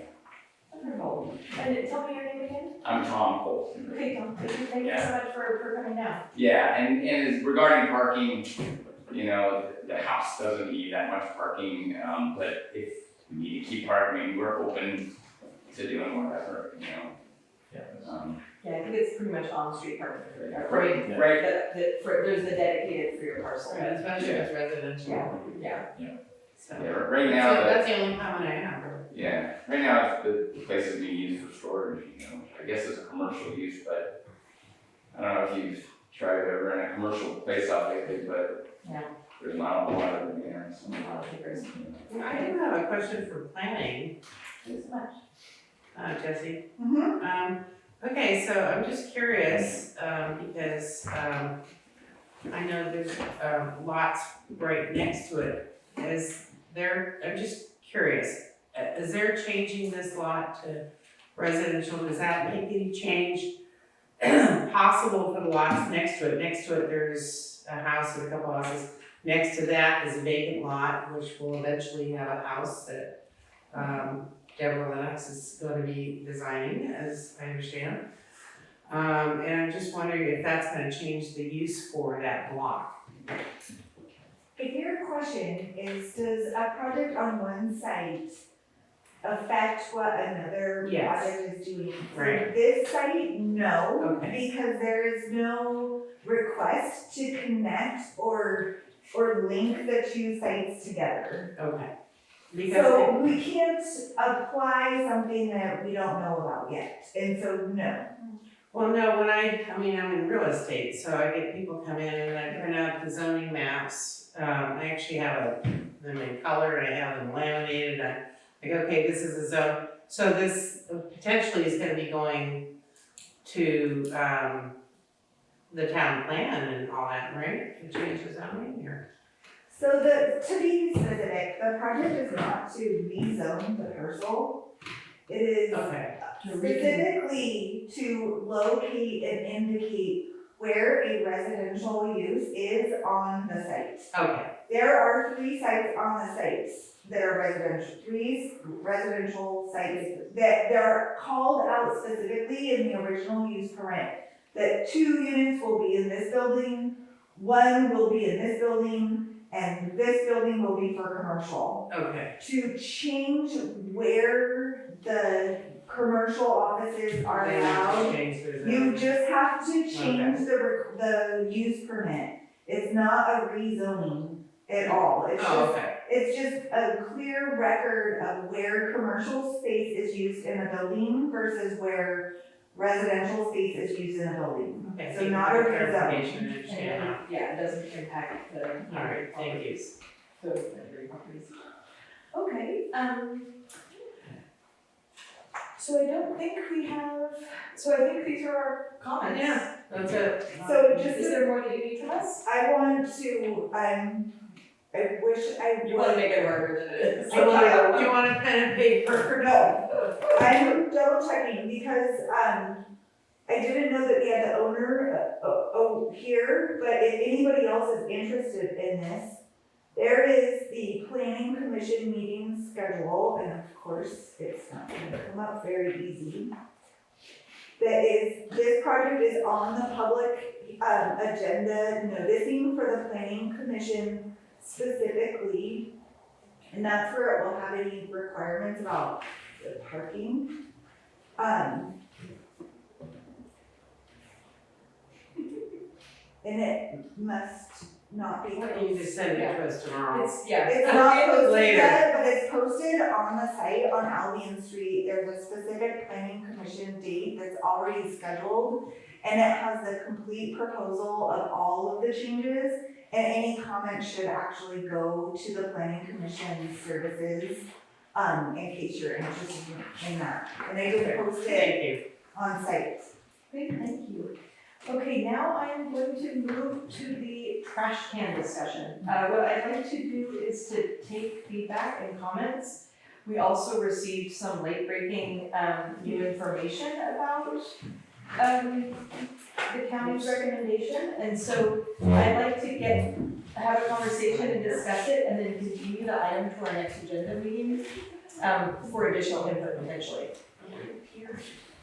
So do you wanna talk about trash cans? Yes, we do. Crash. Let's talk trash.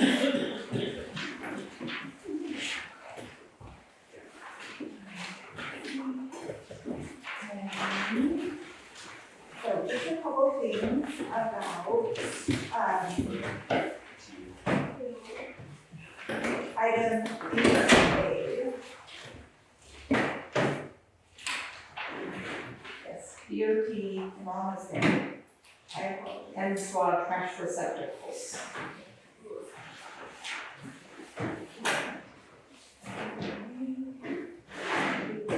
We went out of order. So a couple of things, so there's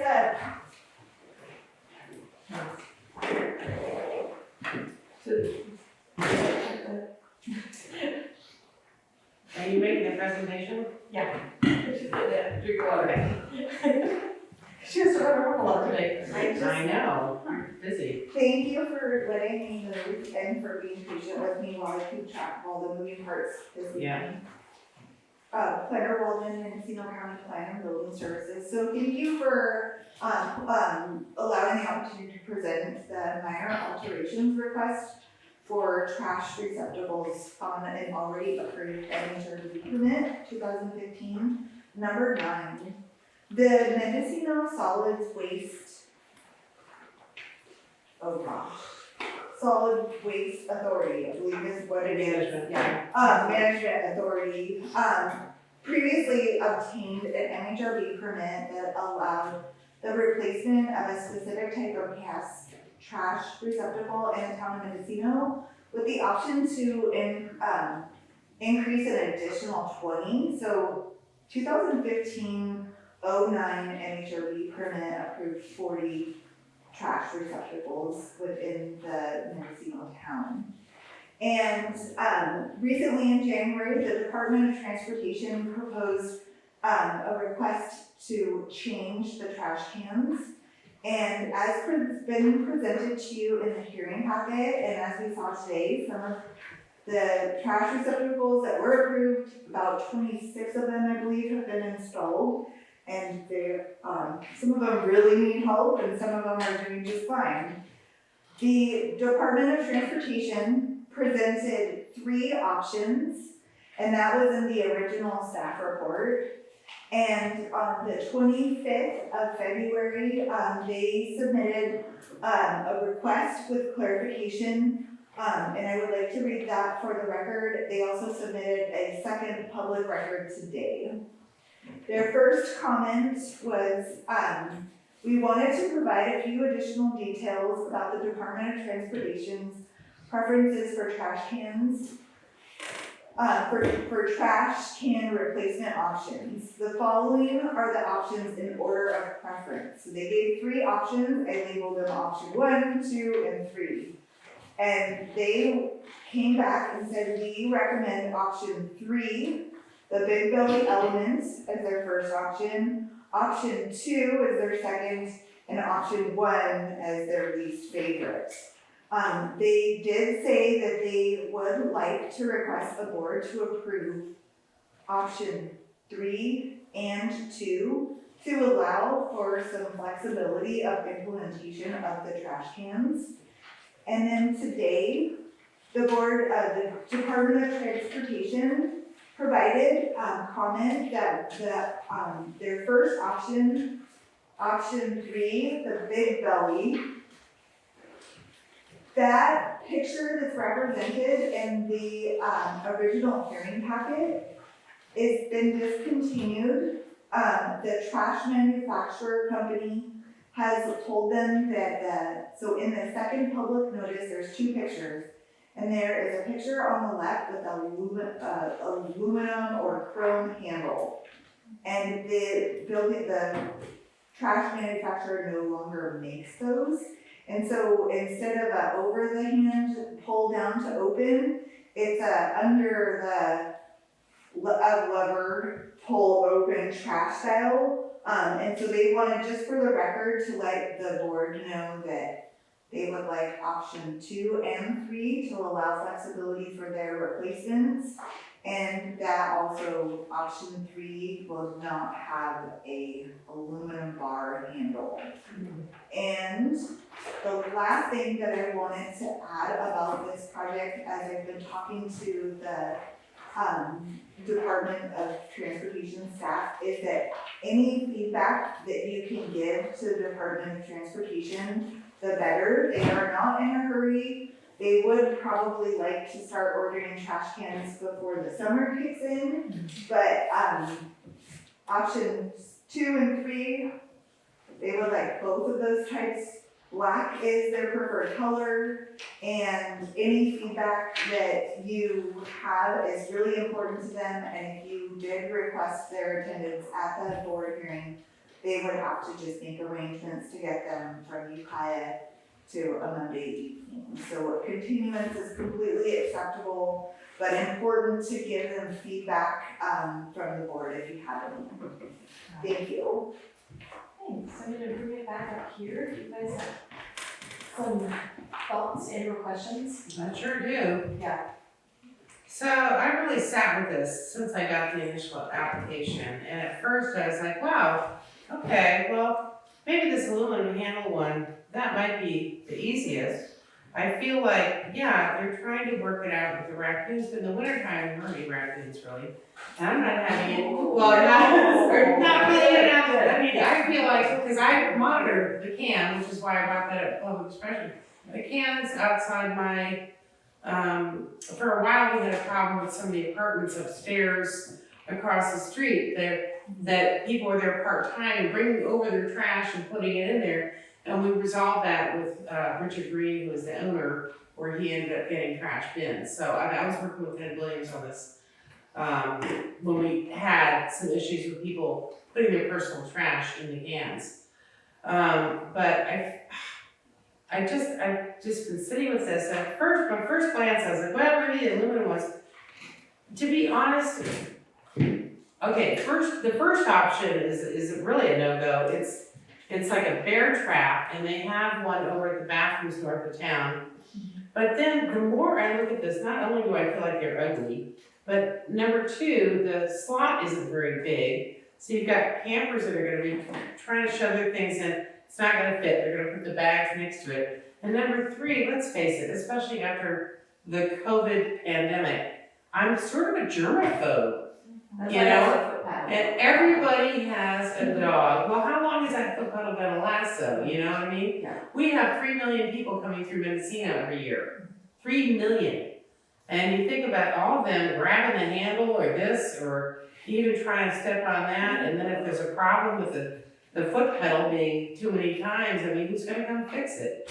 And frankly, what happened was about a year ago, some of the cans on Main Street disappeared, and there was a big hoo-ha 2 years ago where one single person ran around for a year going, get rid of the trash cans, we don't want them. So I was on this, I got a hold of store owners, and they actually had to have a special person at planning a building to field all the calls from all the 100 business owners that said, no, we have to have trash cans, what are you talking about, someone thought that maybe we should just get rid of all the trash cans. It's like, well, where's the trash gonna go?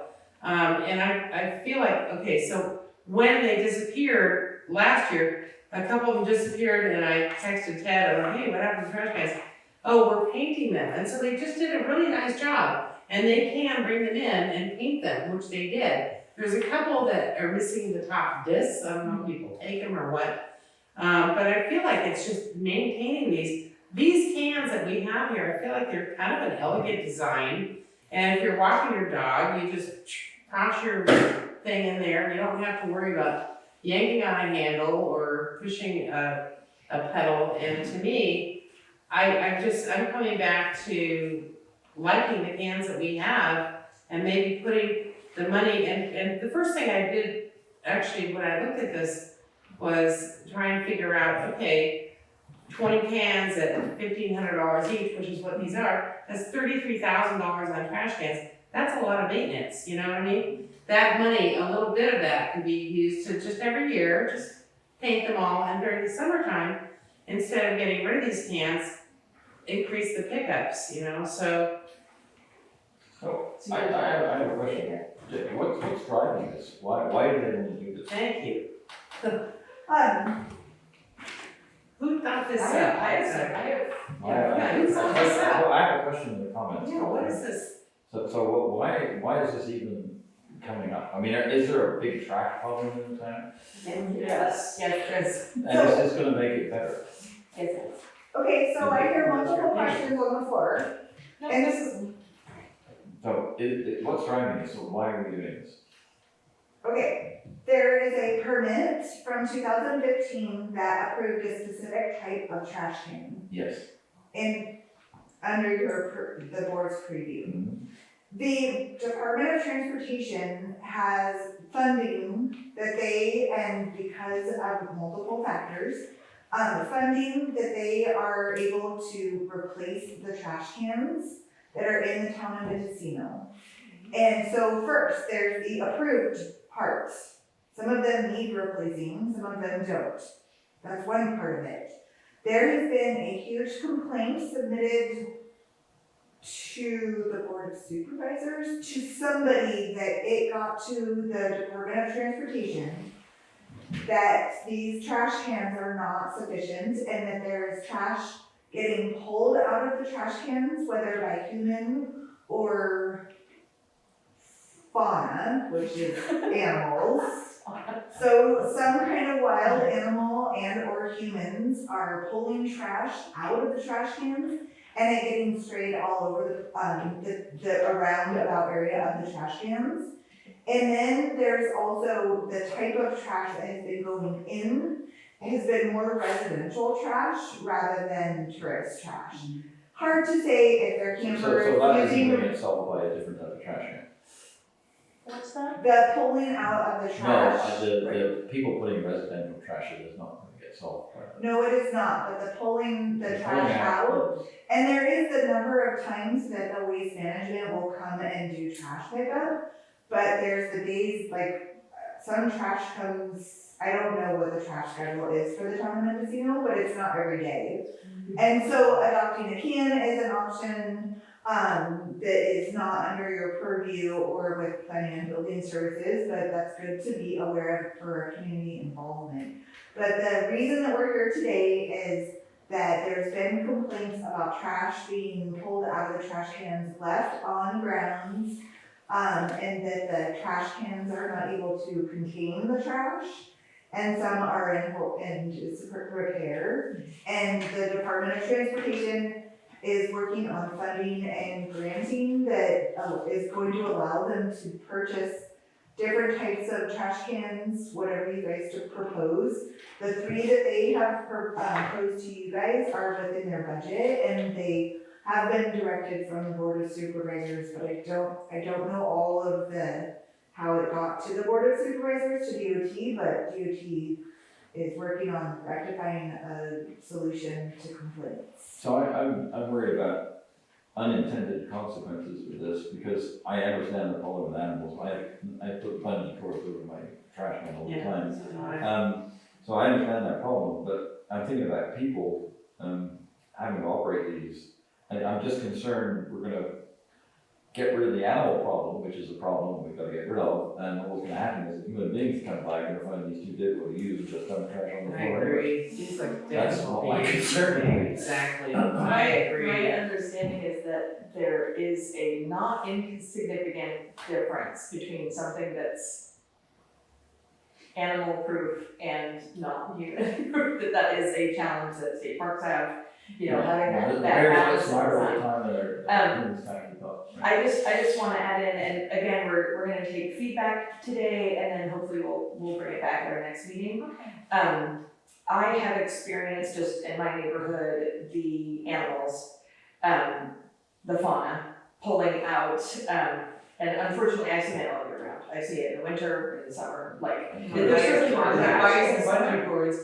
Right, but the design I think the design is like aesthetically fine of the current existing ones. My issue is that it has signs that say recycling and trash, and they all goes into the same bin. What's being proposed actually is just one. The proposals are just one, so there's no recycling, presumably, in these, which is a bummer. Never mind the fact of where our recyclables go, but, right,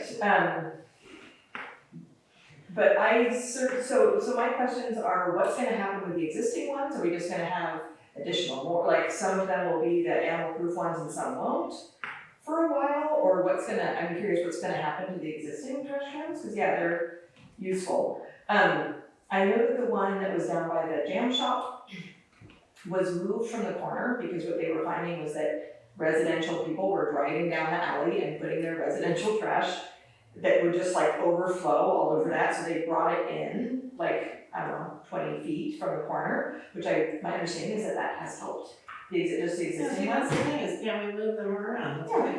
good. That's That's certainly a possibility. Good I point. used to live by Glass Beach and was really surprised when the Fort Bragg people were out there removing the trash can, and I was like, well, how is this gonna work? Removing the trash can doesn't like get rid of the trash, albeit if it hasn't drastically reduced trash because people were coming into the parking lot and dumping and the animals were chilling all around. There still are trash cans on the coastal trail, but there are ways in.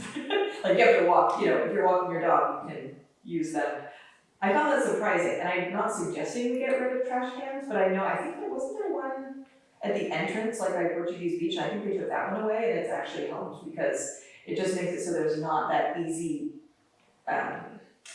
residential dumping area, especially if people are camping on Main Street. So I would support at least having some of these. I do find them rather unattractive. I don't know if there would be an ability to like have volunteers put, you know, wood slats around them. Like I think that would make, or wood slats on 3 Yeah, sides. it's got a door, Right, it would have to be on 3 sides. and it's already $1,500 a piece, plus the cement, plus the I know, installation. but I'm trying to think of a way that it could be more attractive. I mean, Odds are, if this was what was chosen, you know, we would probably be kind of invisible. I think I need a little more information on how big this opening is in the front, and, you know, even Harvest Market has a couple of cans up, but they have a hole, so you just put the thing in there, you don't have to touch it. I don't know, that's the part that's kind of, I'm a little bit of a germaphobe, maybe because of the pandemic, but to have to touch something. I would Yeah, wanna I have know some if it would- comments. Sorry. Yeah. I talked to the people at Beer Stinker today, and the Big Belly people. But, so he explained how to operate the bulky black one. Mm-hmm. He said you put your hand in next to that white sticker there, which tells you how to operate it. You Yeah. put your hand down in there, and it'll give it positive pressure on the lever, kind of like a trunk mechanism, and then you pull up the lid, so the whole lid comes up on a hinge.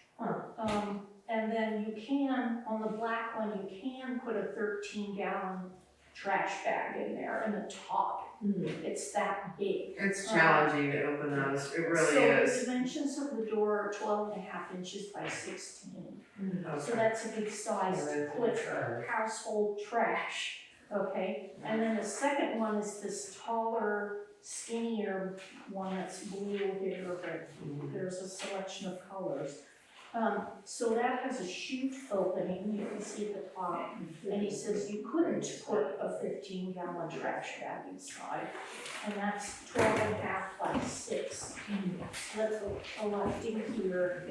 And also we do have a, so critters can't get inside the chute. Christine, did they say on But it option? doesn't have the pedal. There's no pedal that I can see. Which To option? me, Which I'm option? thinking about We're people. talking about We're two. talking Sorry, about the two. blue one. So number 2 does come with a foot option.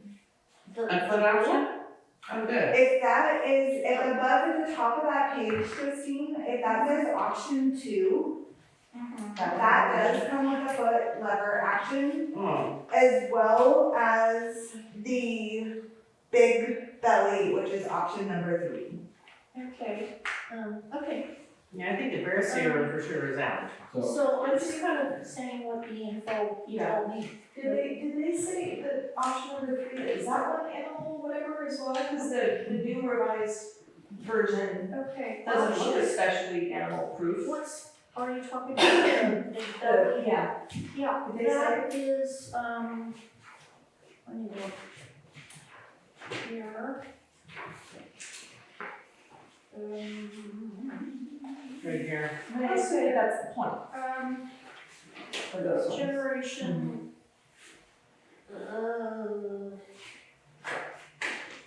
And it's ADA compliant, it's got impact resistant plastic on it, the back is galvanized steel. I don't see if I asked if the critters could get inside that one. To Deirdre's point, if, So just a couple of things that the Department of Transportation provided is that option 3, the big belly, is ADA compliant. It also is animal resistant and it comes with a hands-free foot pedal. Oh, okay. Only color option is black. Option number 2, which is the blue picture in your hearing packet, comes in black, brown, or fur green, and black's fine.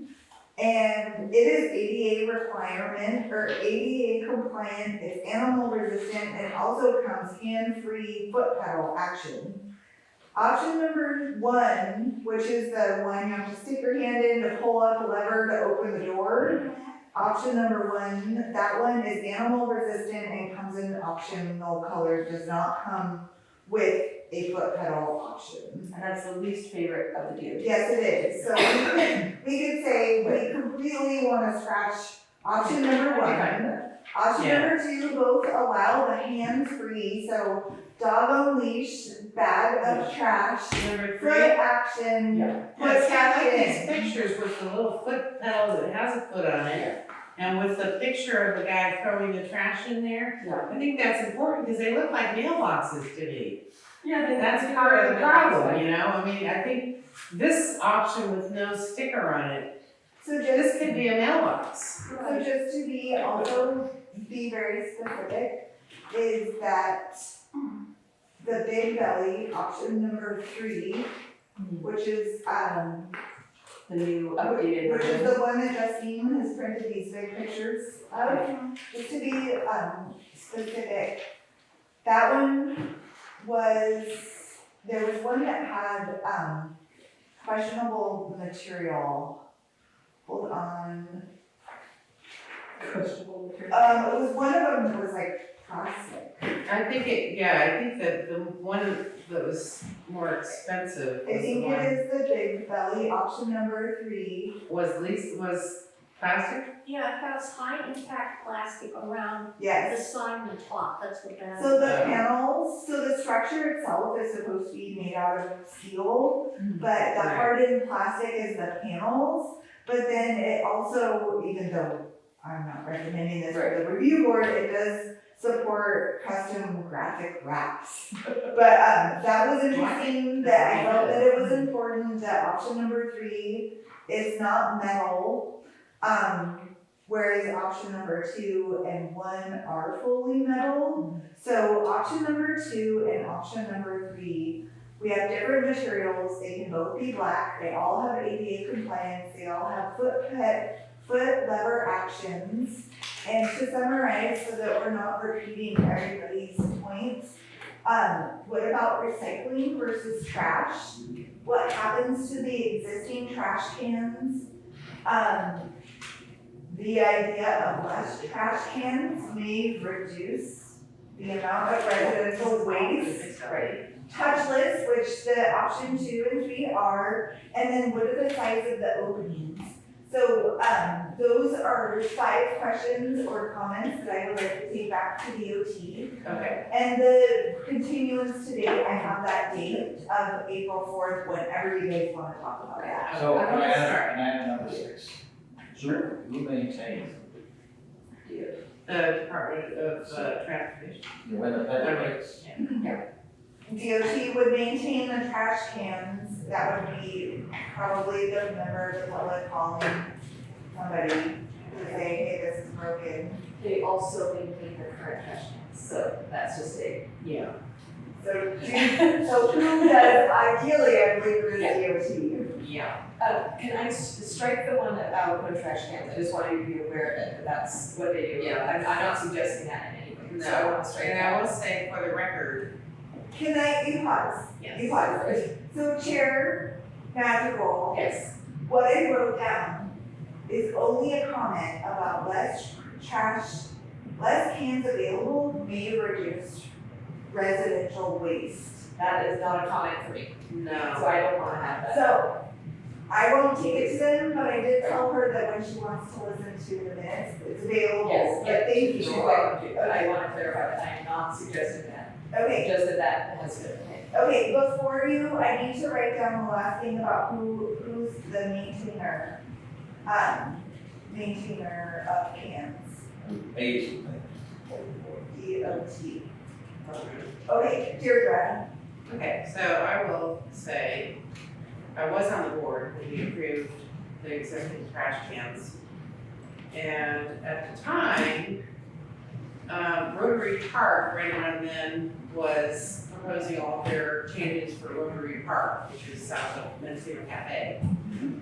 And at the time, Jerry Carawinch was the president of Rotary, and he decided that he didn't want trash cans in the park because that might attract homeless people. So now Jerry just passed away about 4 months ago, just FYI. And Ted Williams actually came to that meeting, and the cans are approved for the park. So MHRB approved 2 cans for the Rotary Park.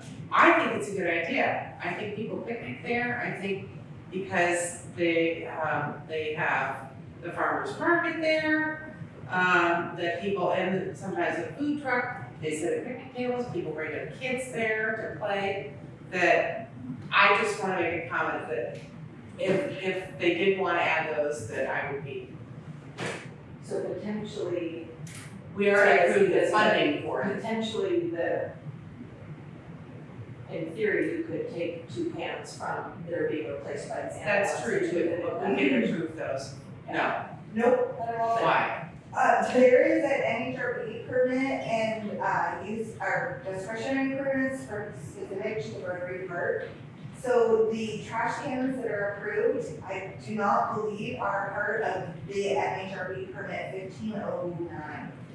It's a separate NHRB permit. So if the Rotary Park has a style, that would be great research to Thank you. know.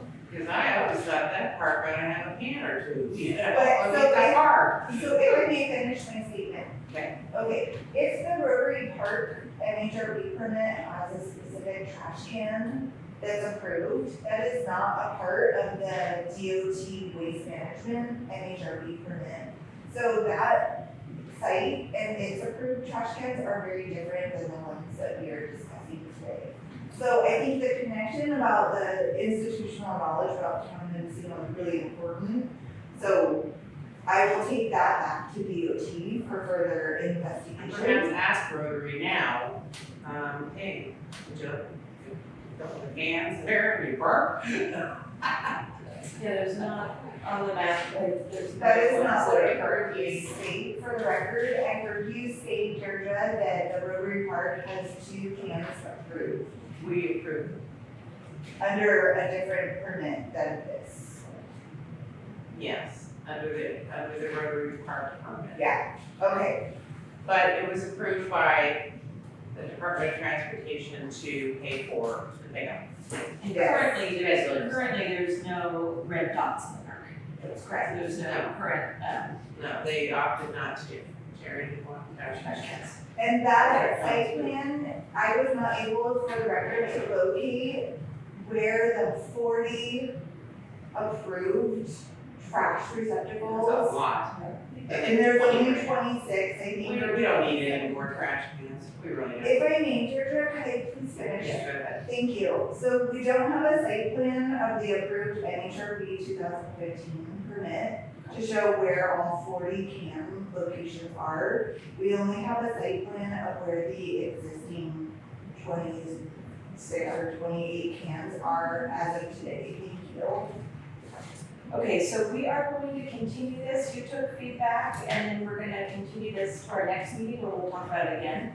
We may also receive feedback from the public. Once they hear about this, I imagine that people have opinions. So for the record, if we are to make a motion to continue this, the next available NHRB hearing is April 7th. And we do have items proposed, so do we have a motion on the table to continue this? Do you need a motion? Could I get a motion to continue this to the next meeting? Okay, Whatever. motion and Sanders, That's wait a why I second. go here. Have a second, I have a second. Wait, we have a motion and a second, all those in favor? For the record, we're going to motion this item be continued to a Yes. certain of May 7th, or April 7th, 2025. Yes. And it was, motion Saunders, seconded Herbert. It's all matter, And then All those in Jesse, well, it doesn't matter after. All those in favor? Aye. Opposed? So that passes. Thank you. And lastly, is there any items from the board? I have a curiosity question. The flow water tower, did that ever get appealed, the decision on that? Just, Do you have updates on the flow water tower? you're She had posted it for you. Hold on, I have to know where I am, so we can skip something. We're on item Matters from board. 10, that's perfect, because we did skip the matters from the board, so I needed to make sure. And I wanted to bring this up, whether it was brought up or not, is the, Raymond Water Tower Project, NHRB 2024, number 9, that was, denied by the board, correct? yes. Yes. And it was appealed, and the Board of Supervisors will be hearing that at the March 11th. Oh.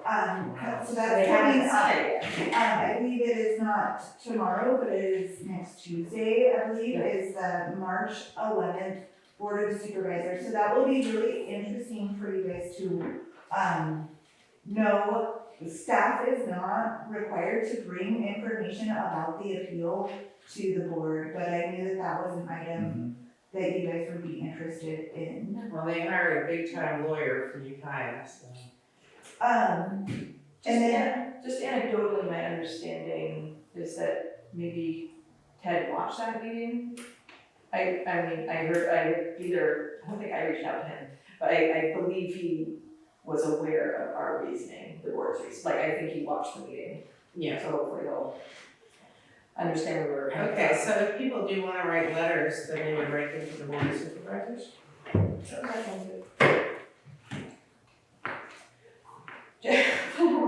Thank you.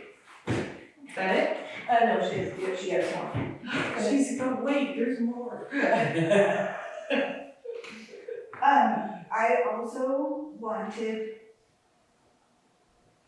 I forgot, I got interrupted so many times today, I can't remember. We did, that's not, I apologize about that. I wanted to say also there was an item that was, it's not on the agenda for this month or next month, but it's the Kelly House Pond, and that will be coming back to you guys in May. Okay. It was continued to a date certain, and there have not been anything, at this moment of information provided to bring to the board yet, but the applicants are working on landscaping plans, and so that will be coming back to you guys. And I hope it will be coming back to you guys at the May board.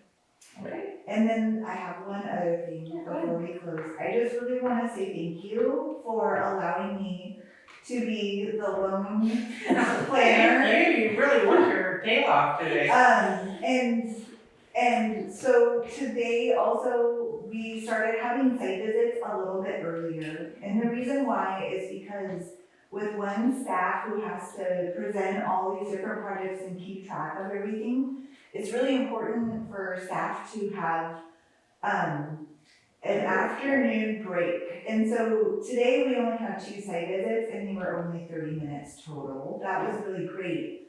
But when we start seeing multiple items, more than 2, those site visits, we haven't made like a formal process for them, but if they were gonna create more time needed, like let's say we have to go to the Kelly House, and we need to go to Flow, and then we need to go to 4 other projects or something like that, we're gonna be looking at an earlier hearing date, or site visit time, and it's during the day. And that does a couple of things. It reduces the cost for the county for staff time because it's not overtime. But then it also allows for that hour, at least an hour break before all the between the site visits. So I would just, for the comment is that we're gonna be starting to have earlier site visits on hearing days. And, I'll just keep bringing that up to you guys. That's fine. That's fine, yeah, as long as I get notice on that, so I don't schedule anything. Yeah, and Okay, well, thank you, so that's, yeah. I need to go to the bathroom. Peter's on our own schedule. No, I gotta go to the bathroom. I was just gonna say On that schedule. having, like, I completely understand that, and there will be times when potentially, the board members that work may not be able to attend the site meetings, and that's just sort of part of the deal. Okay, are there any other matters? Okay, we can release, Peter to use the restroom? Thank you. Thank you. Motion and Motion, I'll make the motion. Is there a second to adjourn? Yes. All those in favor? Aye. Great. At 8:50. So,